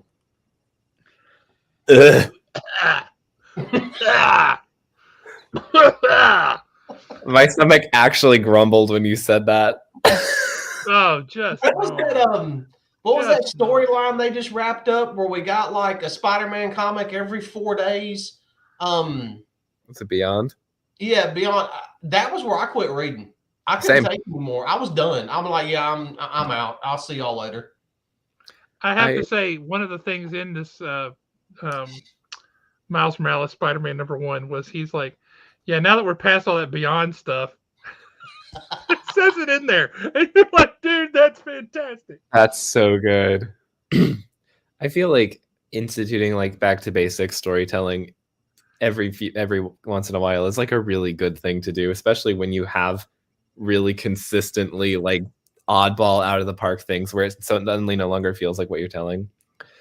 Yeah. I honestly, yeah. Like, I need that. Nick, we might could argue this, but the issue number 2 of Spider-Man: The Lost Hunt, issue number 1 was kind of weak. I was not expecting any of that.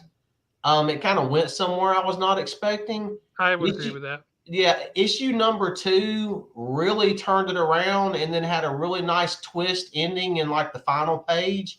Well, J.M. DeMatteis knows what he's doing. Yeah, one thing that I've definitely enjoyed, and like I said, we're only on 2 issues of it. One thing that I've definitely enjoyed with Lost Hunt is it's been really, I know this is going to sound bizarre, but it's been really nice seeing this no power Peter Parker with PTSD and everything that he's dealing with because of everything that he's dealt with, and the relationship with Mary Jane and how all that's playing out because she's pregnant in this story. Mm-hmm. It's been the more human aspect of Peter Parker has really come out in this, and not the Spider-Man persona, and that's actually been really refreshing, especially in the second issue when you get more of what's actually going on and why he's feeling the way he's feeling. And I know I've told you this 1,000 times. The only way you're going to get a really, really, really good Spider-Man story is if you go back and read the original 6 issues of Spider-Man: Renew Your Vows. I've told you 1,000 times. Go read it. I would like to say that you're wrong, but you're not wrong. Everybody likes to say I'm wrong. And it's like I tell my wife sometimes when she's like, you just have to be right. And it's like, no, it's not that I have to be right. It's just that I usually am right. It's just that I am. Yeah, it's just that I am. Now, and he's humble too. The argument goes in a wholly new direction after that, but we won't talk about that. That's like something that I've noticed about storytelling, though. And you really hit it on right on the head. Is like, there's such a need to make everything bigger and better and like more fantastical than it was last time. And it's like, that's not what sticks out for people. That it ends up becoming the most mundane thing. I don't need a multiversal story that includes every single Avenger who ever lived. Like if you're thinking about it, like between like Jason Aaron's Avengers right now and like Jessica Jones's The Variants, where it's like the same kind of story concept, but it's between something to make it super larger than life, other than like something to make it a really rich character study.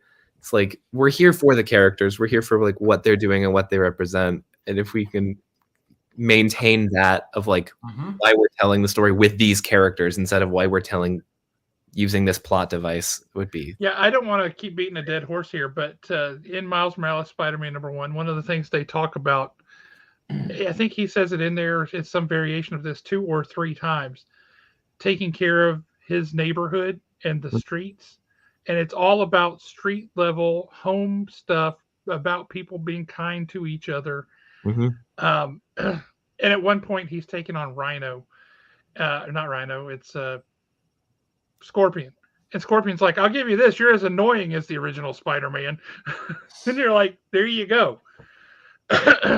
Honestly, that's why, and I've never been a big Fantastic Four fan. I wanted to check this out I'd heard a lot about it and absolutely fell in love with this new run because we're not getting Galactus in every issue. We're not getting the ultimate big bad in the universe is being destroyed. We're literally getting legit stories that involves characters. And yeah, and that's what I was about to talk about. If you read the little synopsis of what's for Batman 131, I can't remember exactly how it's worded, but it's really starting to seem like Chip Zdarsky is taking us back into the persona of Batman and Bruce Wayne. We're getting away from the whole fear state crap, and we're getting away from I'm sorry, I just didn't like the War of Jokes and Riddles. I mean, I know a lot of people loved it. No, it was not good. But I mean, now I love City of Bane. I thought that was great. I liked the way that it was done. But that's why I'm enjoying Batman and Daredevil so much, is because we're getting more into the characters themselves again. Yes. You know, everybody makes fun of it. Every year we've got a big new crisis in DC. Every year we've got a new big something in Marvel. But that's one of the things that I'm looking forward to in 2023 is we're getting the characters that we grew up with back. Please, And I don't need a fourth summer of symbiotes.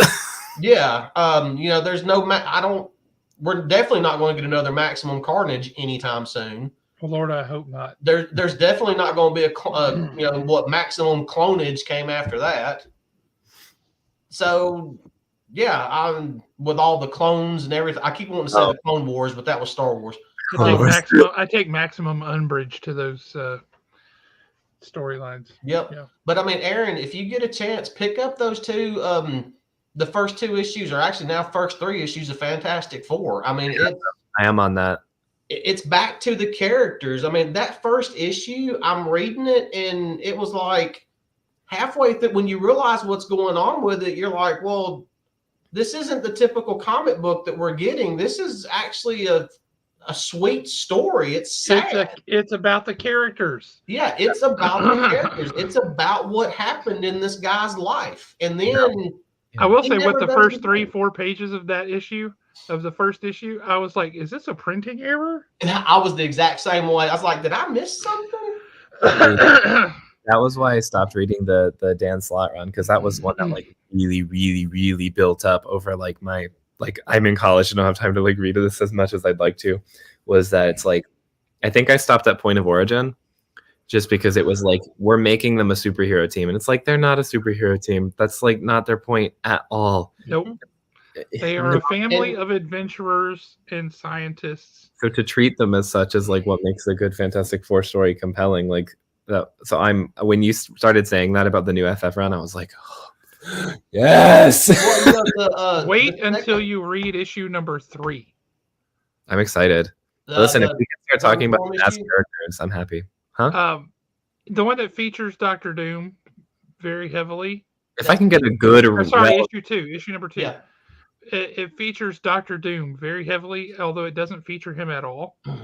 If I can get a good, well-written Doom that is about his ambition and his like just obsessions, instead of like, hello, random team, I'm here to thwart you. And it's like, I haven't seen you in like 15 years, Doom. What are we doing here? So I'm not going to ruin it for you, but in Fantastic Four issue 2, it is heavily Dr. Doom, even though he's not in it. I like Doom. Like that's I like when he's written well. You actually get a story that does involve him, even though he's not in the story. Yeah. But you see a side of him through this story that you never would have imagined. Oh, good. And that's 100% accurate, and it's so well done. Yeah, I mean, it's honestly at one point you're just kind of like, oh wow. I mean, it's almost shocking that this character would do what Doom has done, and you're just like, it really, for lack of a better word, it humanized him. Yes, that's exactly what I want to hear. Thank you I'm so sold. Absolutely. That's the thing. Even this whole conversation, the things that have been standing out is like actually exploring these characters as people, which is why we're here and why we've been here for so long. Yep. And like why people have been reading these books for like 20, 30 years plus. It's because that's we care why the good writers get that. And the other writers just have a plot to tell. Mm-hmm. Yeah.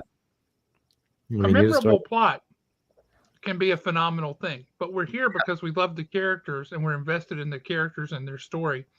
And when you drop the characters and just make them cardboard cutouts of the character and insert them into a plot, no one cares. There's no emotional investment there.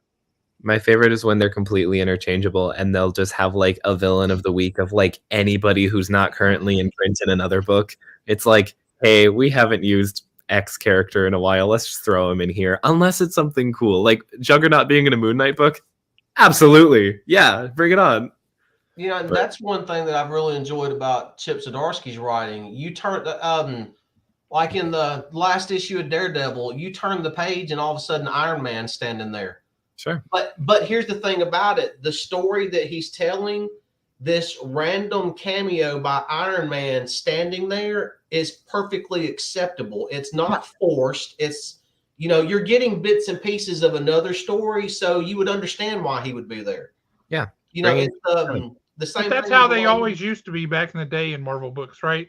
Yeah. You would have this crossover with another character, kind of, just because they live in the same neighborhood. Mm-hmm. which Yeah, is great. Yeah, that's awesome. That's not a and problem. it's been the same thing with the Batman run. You're turning the page, and Tom Taylor's done it with Nightwing. Nightwing, God, Nightwing is so I good. mean, you literally turn the page, and there's every single one of the Teen Titans. They're just grown up. They're like, no, we're still family. We're here to fight with you, brother. Let's do this. Speaking of which, why haven't you got Tom Taylor on this show yet? You're going to make fun of me, but I have hounded him and hounded him. I have been sending him messages, like direct messages on Twitter, on Instagram. There's certain people that I don't know if you have to go through their publicist, but then when I go to like dig around online, I can't find anything for like a publicist. Like Chip Zdarsky, he does not do interviews. I tried every which possible direction. Tom Taylor, same thing. Dude, I've even been sending messages to Jim Lee. I'm actually fixing to go on. Yeah. So, hey, we're about to do some behind the scenes stuff, y'all. We're about to, for the people that are watching, the people that'll be watching in the future, keep this to yourselves because we don't need to get caught in a lie. I'm fixing to go on Image's site and just sign up for the press thing. Technically, we're press. Yeah. Fair. See who we can get. Yeah. I mean, if anything, hey, maybe we'll get somebody from McFarlane Toys to come on the show sometime. I mean, it's not like we're trying to help promote books that we think are good, right? I mean, that's what we're doing. Yep. We're saying we think this is good. We want other people to read it so we can all talk about it because that's where the fun is in comics. I mean, I would love to get somebody from AWA on Me too. Just talk about how they actually do things. And I'm curious if when they bring a writer and an artist in, the way they're set up is if they kind of have carte blanche with their story. Kind of feels that way, doesn't it? Yeah, because there's no two titles that are the same with AWA. And I mean, it all feels so different. Honestly, I was kind of let down with the way that Sacrament ended, but at the same time, that was the only way that it could end. Mm-hmm. And as much as I love that book, I don't want them to bring it back. That was a complete right. It doesn't story. need to. Yeah, let's leave it the way that it is. I mean, it's perfect the way that it is. Yeah, I would have wished for a little more drama on that final issue, but it ended the way that it was supposed to end, so I can accept it. Speaking of things ending, and this is going to be an odd question, although I'm pretty sure I know the answer for you, young maven of movies. Have either of you watched Kaleidoscope on Netflix? No, I've heard really good things. Well, I've heard mixed things actually, but yeah. Well, it features one of your favorite actors of all time. I love him. I really do. Giancarlo Esposito is amazing. I was told though that it's promoted where you can watch these episodes in any order you want, and then except for White, but they don't tell you to not watch White first. And so a lot of people, if you log in, it just it randomizes it for you. Oh, it does? Yes. Oh, I didn't know that. I haven't. No. Leslie and I have had to watch it on different accounts because she started it, and I can't just jump in and watch it at the first because it randomizes the order for you. Oh, that's awesome. So everybody experiences the story in the chapters in a different order because they're not numbered; they're colored. Yeah. So you have the red chapter and the blue chapter and the green chapter. And so you get told the story in all these piecemeal parts, and sometimes they click together and make perfect sense, and you're like, "Oh wow, okay." And sometimes you're like, "It's like oh yeah, there was a heist in this," because my viewing experience, it's like I don't even remember what the first episode was, but then lead up to heist 3 weeks earlier or 8 years earlier, whatever it was. Oh, okay. Week of heist. Here we go. The heist already happened. It was a near escape. Oh my God. We're on the run. We're trying to do these things. I've still never seen the heist. I still haven't seen it. That's awesome. And I'm like, I need to see the heist. It's a heist show. Where is my freaking heist? Give me my heist. That's a really cool thing. I really love it when a studio will do something that's genuinely creative or it's genuinely reinventive, where it's that will make you remember it. Absolutely. And the quality of the show, the writing, the acting, the music choices, it's got this fun kind of 70s Yeah, vibe to the music. absolutely. It's a really fun show. Um, That's really fun. I have been enjoying it tremendously. That's really great to hear. I've Yeah. never heard of it. I actually just had to look it up to see exactly what it was about. And it's funny, the first 2 episodes, the description of the first 2 episodes is exactly the same. Yeah. Good. Yeah. Just start the series and it randomizes the order in which you see it. So your viewing experience will be different from somebody else's. See, I'm that's only showing 8 episodes. Is that right? I think so. Yes, that's correct. I think that's Yeah, really Love, Death, and Robots did the same. Yeah. Yeah, absolutely. I think that's really interesting too, because like a big thing that I have with Netflix and like its binge culture and like the way that it kind of calibrates its audience is there are so many people that will wait a year and a half for a new season of whatever, and then it'll come out and everyone will be so excited that it came out that they'll consume the whole thing in like one sitting versus Yes. other people who would like choose to separate it or just straight up can't binge watch it. It's like you run the risk of spoiling something. Stranger Things almost foolproofed it like this last season with like saving the big finale for like a totally separate release. But Kaleidoscope feels like a really, really, really cool way to like bypass that system where nobody's getting spoiled on anything. Or everybody spoiled on everything. It's Yeah, pretty but much then it how it also is. like it becomes less about the plot and you're asking about like the like the sequence in which individual people watched it, and like Right, that's a particular really cool thread. way to like Yeah. build a community again, since you can't do like week to week like conversation. That's really awesome. I do know some people who get angry at having to wait a week to watch the next episode of something. It,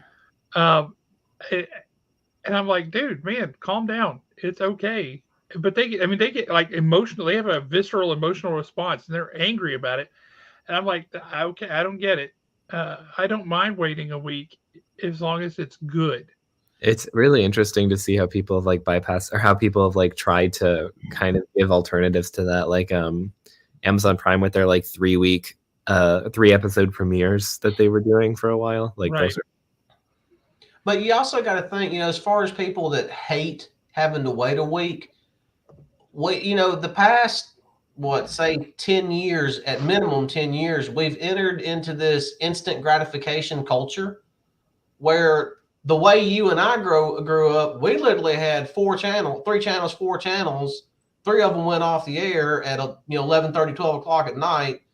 You had no choice but to wait a week, and if you missed the next week's episode, you best pray to God that they show it on a rerun sometime during the summer and you catch it by accident. Yep. So I mean, we're used to stuff like that. The past 10 years, people have gotten so spoiled with instant gratification with the internet. yeah. I mean, I understand why they're mad they're having to wait a week, but I'll be honest with you. I know people that have rushed out. I mean, could not wait to watch Andor. Everything. They had to watch Andor the second it come out. I So still good. hadn't seen the first episode of Andor. I just have not had when I did have time, I was too busy reading.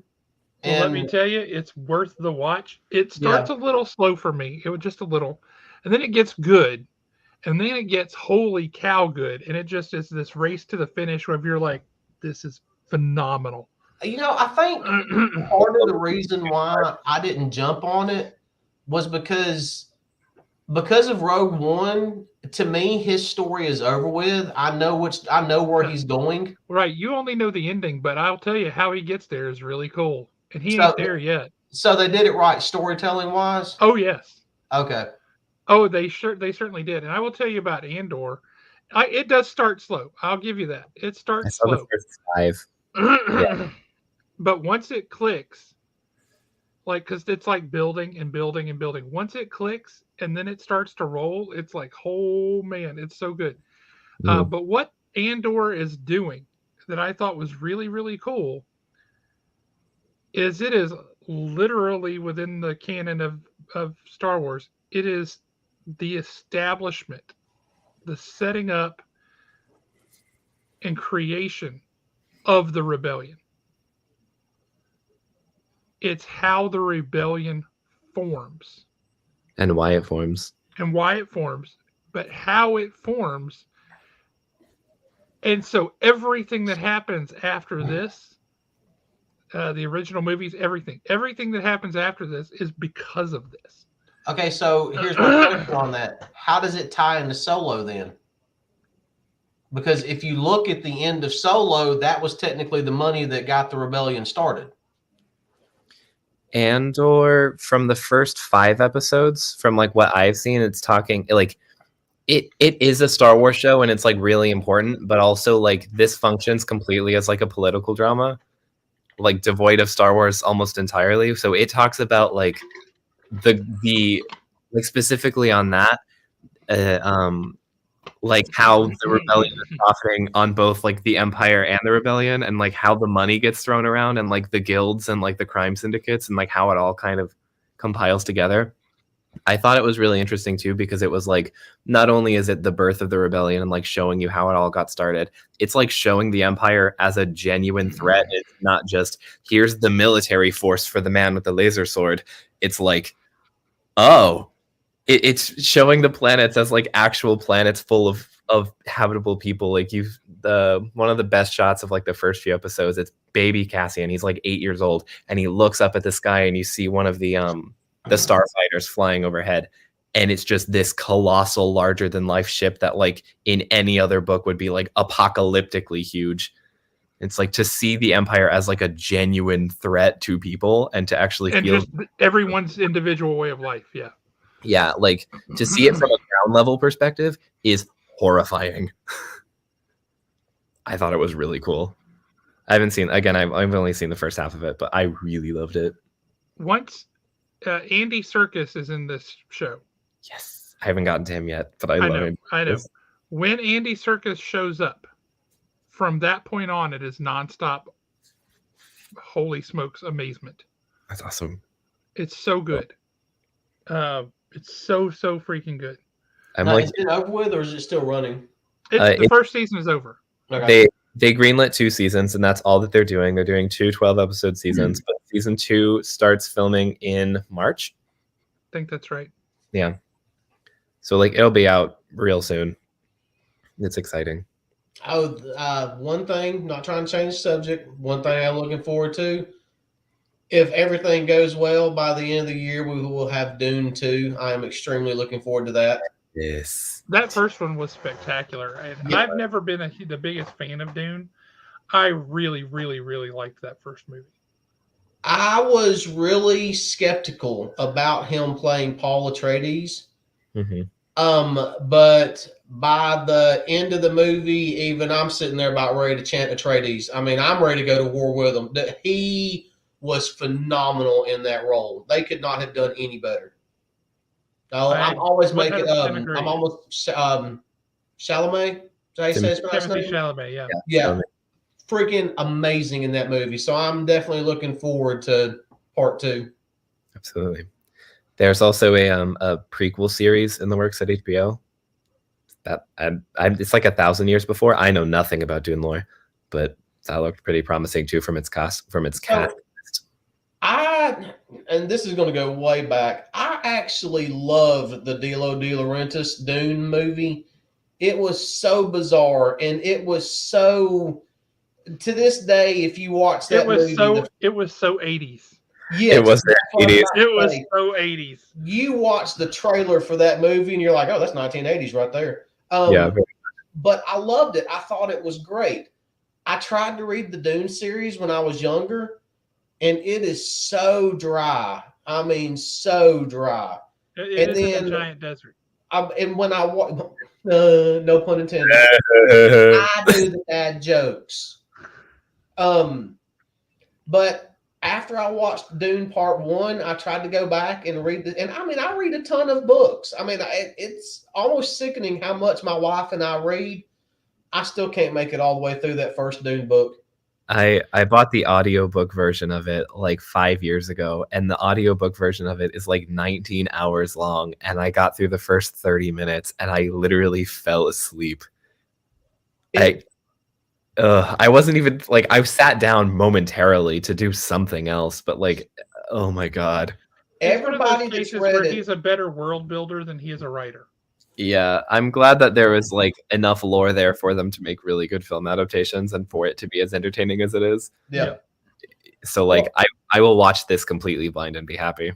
Everybody that I know that's actually read the entire Dune series says that you have to get through the whole setting up of who is who and who controls what planet and who's related to who and who hates who and who's aligned with who before it even starts getting good. And I'm like, well, it's like the first 1,100 pages of the book. I mean, how am I supposed to do this? Yeah.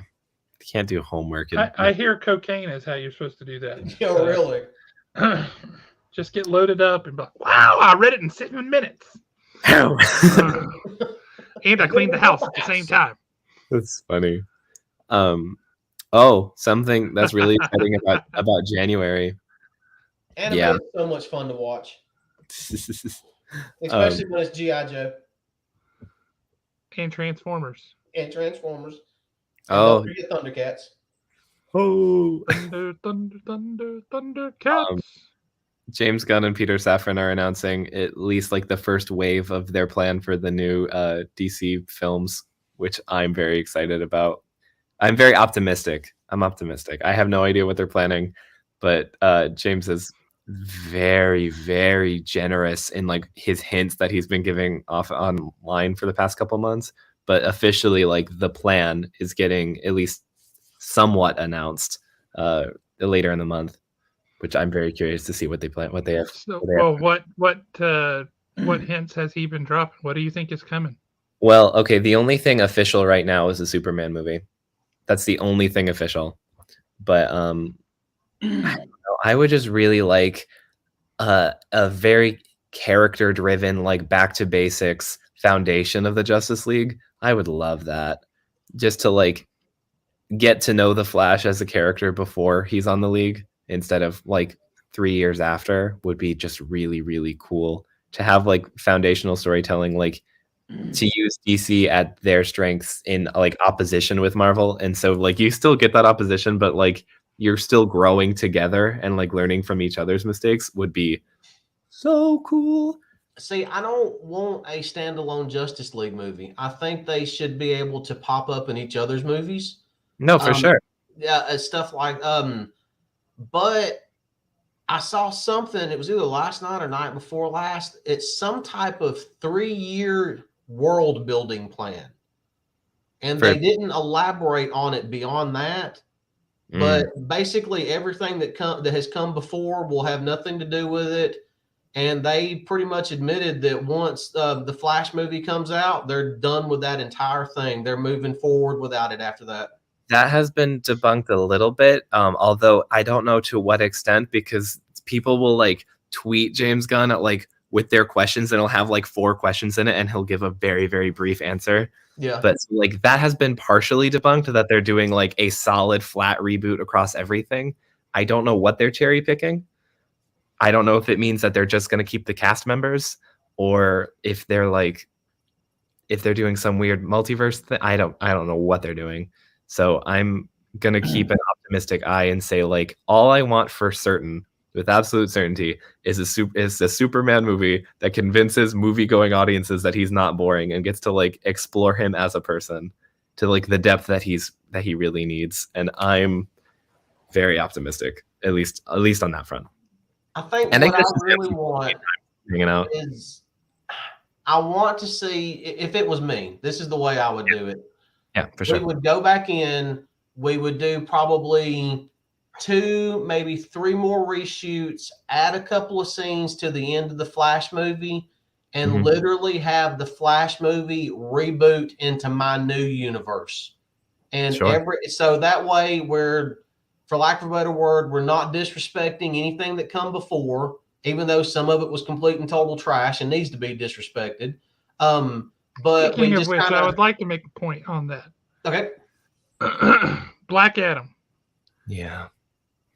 Dr. Fate sacrifices himself and dies to save a character whose power is to be reborn and immortal. Yeah, he does. That is what happens in that movie.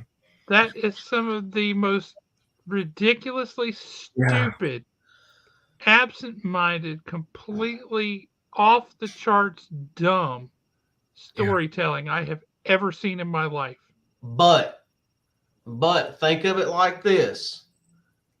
We're not going to get the rest of the Black Adam story. We're not going to get those characters again from the way that it sounds, or if we do, it'll be a different incarnation of them. You got to think of it like this. Go back to what the comic book said. It always starts with the death of Dr. Fate in every single time. So we don't know what would have happened from that point on. They were already doing flashbacks to Kahndaq. I don't think they would have had time to do flashbacks to ancient Egypt with the Thanagarian meteorite, but and a pain in the butt. Yeah, I'm excited to see what they do.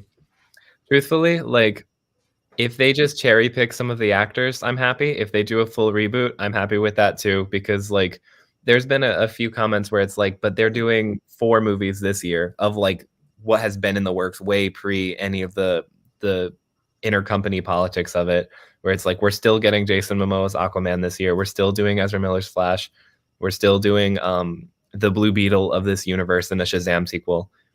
But like, are these even worth it anymore if they're doing a reboot? And I'm like, people got so spoiled on comic book movies like pre the cinematic universe kind of phenomenon of like you got one of like anything if you were lucky, and then you maybe got a trilogy if you were in the X-Men. But like before that, it doesn't matter if there was a sequel or an interconnected universe. It's like, okay, Shazam 2 is coming out. I'm happy. I'm watching Shazam 2. There we go. And if that's the last time I see them, that sucks. But like, as long as they deliver on the product and it's something I can look fondly on later. I will say, though, this is giving movie people the same frustration that comic book people have, which is they just ended this poorly. Yeah. And I've got a couple of superfluous issues coming out that I don't care about, because one of the big things about storytelling is consequence. Yeah. Right? And if there's no consequence, then it doesn't matter. Yeah. So we're looking at, okay, now all the reasons I was watching this movie is watching this universe to see what transpires and how things move. That's all gone. So people have that frustration. And we experience that as comic book readers all the time. Yeah.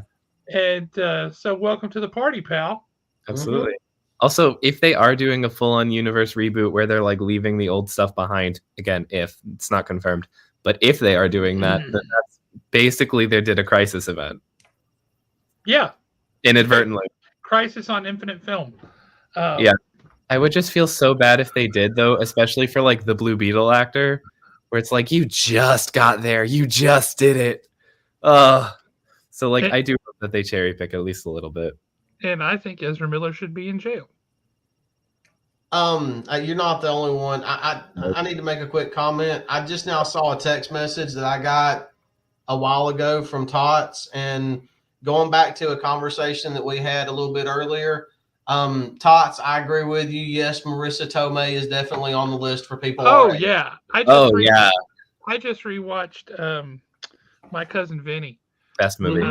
The other day. That's one of those ones that if I'm flipping channels and I see it, I just have to stop. Well, I was flipping through HBO Max and I saw it and I was like, oh, I guess I'm watching that. That is genuinely one of my favorite movies ever. I love it. Oh, absolutely. One of the best movies of all time. It's fantastic. Mm-hmm. Are you positive? I'm positive. Are you sure? I have the DVD of it and I watch it like obsessively. I don't know how many times. You blend. I love that movie. Whenever Leslie and I go out into the middle of nowhere, I'll be like, I bet the Chinese food here is terrible. That's right. Identical. The thing that like always comes into my brain is the "Are you sure? I'm sure." How can you be so sure? It's so good. I love that movie. See, every time somebody mentions that movie, the first thing that pops in my head, and I cannot get past it, is the two Utes. Oh yeah, the two Utes. That's the what is a Ute? Yeah, that is what the two Utes. Two what? The two youths. What is a Ute? Yes. What is it? He says, "Did the laws of physics not exist in your kitchen? Can you cook a grit faster than the rest of the entire grit eating world? Are you sure about that 5 minutes?" So good. Such a good movie. Yeah, Marissa Tomei. He's not wrong. Yeah, No, not at all. major crush on Marissa Tomei. Yeah, absolutely. Best Aunt May ever. Yeah, I told somebody that she had to die because Aunt May couldn't be that hot. Yeah. Don't tell Happy. They don't happy. I'm really interested in seeing because that's the one thing of the MCU expansion that we just don't have any updates on whatsoever is the status of Spider-Man 4. It's happening, it's greenlit, they're working on it, but who's written it, if John Watts is coming back to direct it, when it would happen, none of that is even a little bit in the purview yet, and I really need something because No Way Home hurt way more than it needed to. So here's my it was thing very on painful. I love No Way Home. Here's my thing on it. The way they ended it with the crappy apartment, the sewing machine, the fabric, and then we finally see in my mind what is our Spider-Man. I want to know where the story goes from there. Yeah, me too. We could literally pretend, okay, the last 3 movies, so be it. 4 is the true Spider-Man movie that I've been waiting on. Yeah. Okay, we're talking about. I think we can wrap things up as we get here because we've been going for a long time. Sure. And he's got to read that Devil's Reign Moon Knight one shot. Oh yes. Quick question. Mm-hmm. Alan, do you remember the Zesto restaurant in 5 Points back in the day? Yeah, the hamburger on a stick, hot dog on a stick. Yes. Yeah. Yes. Yeah. A friend of mine is the daughter of the owners of that restaurant, and she is opening a food truck called Zesto AF. And what day will she be at Haven? I'm working on that. Definitely for Free Comic Book Day. I would love it if Larry Hama's there too. Wouldn't that be amazing? Because he's got some stuff he's got to answer for. But Zesto AF. AF stands for authentic flavor, always fresh. Sure, it does. Mm-hmm. But anyway, I was expecting always fresh, but you hit me with authentic flavor, and it caught me off guard. Because it is the authentic, the dip dogs and such, and also she's doing onion rings. Oh, which is awesome! I'm telling you, so good. okay. But that she's tonight actually was her second night as a, I think kind of a soft opening kind of a thing. Mm-hmm. But yeah, I'm planning to have an event at Haven. Big sale, big RPG day, whatever. I don't know what the event is yet. I don't really care. I'm doing it so that I can have a food truck out at Haven, and so I can get an authentic Zesto dip dog from the food truck. And that's a thing I'm looking forward to in 2023, Amelia. Mm-hmm. What 3 things are we looking forward to in 2023? Free Comic Book Day, Free RPG Day, Pop Culture Expo. Let's do it. Hey, I like where your head's at. That's good stuff. Free Comic Book Day is May 6th. That's Saturday. Correct. I think that would be a great day. Well, definitely for Free Comic Book Day. But I'm looking at an event, say, in end of January, early February. Because I don't want to wait until May. I've actually got to do some traveling this month because of Bug's dance competition. So do it in February. All right, I'll see. Maybe we can do a Valentine's Day dip dogs from the food truck. That's romantic. I think we could do that. We could do that. Yeah, I've got to go to Birmingham and New Orleans this month, and they're both literally weekend trips, and I'm not looking forward to New Orleans at all. I'm going to be honest with you. Now that I say it, shooting some of those reels like you've been doing. Yep. Of us skipping around the the parking lot with dip dogs, like very 70s style. Mm-hmm. I'm totally on board with it. I think that's hysterical, and we should do that. I need to figure out a way to edit it to where it looks like we're doing some type of like black magic ritual, and then all of a sudden there's a flash and the Zestos truck is there. We know a guy. Nick Ellis can help with that. Yes, he could. That would be awesome. So I'm looking forward to that. Anything final we want to say before we sign off and let these good people go? Read more comic forward books. to? More comic books. Maybe Can't more go comic wrong with books. reading more comic books. Mm-hmm. Yes. Yes, please, everyone, whenever you are in the store and you see Tom Price, please remind him that G.I. Joe is anime. He will thank you for it. Hey, Tots. Appreciate it, brother. Look forward to seeing you soon, man. Ant-Man tickets probably go on sale Monday after the trailer comes out. That's my final, like, I'm repping the brand I don't work for yet message. I love how he said yeah, but hey, Aaron, Yes, this is your moment. I need a prediction. Does Okay. Scott Lang die in the movie? I hope not, but probably, maybe. I don't know. I really hope not. I like him.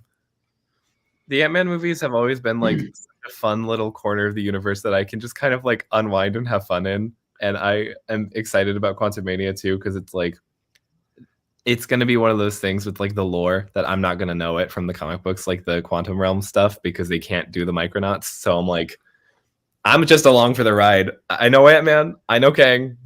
End of I just list. want to say this. Killing off the character played by the one actor that doesn't age is silly. Yeah. I mean, that's just foolish. Mm-hmm. I mean, the man doesn't get older. Yeah, I hope not. He just levels up. I don't know how he does it. But anyway, I'm Anyway. looking forward, like I said earlier, I'm looking forward to seeing more people face to face, spending more time hanging out with folks. And that includes y'all. Come by the store. James, Tots, Farty Hands. I don't know who you are, but that's a hilarious name. Like with an A? Farty Hands. Oh. That's fun. It's a fun name. Yep. Come hang out at the shop. We'd be happy to see you. So hopefully we'll get to see you guys more in 2023. Y'all have a great night. Thanks for sticking with us through a crazy long episode. If you're watching this at work tomorrow, we're going to get you through a large part of your day. So congratulations. Mm-hmm. We'll catch you guys next week. Adios. Thank you guys. Bye.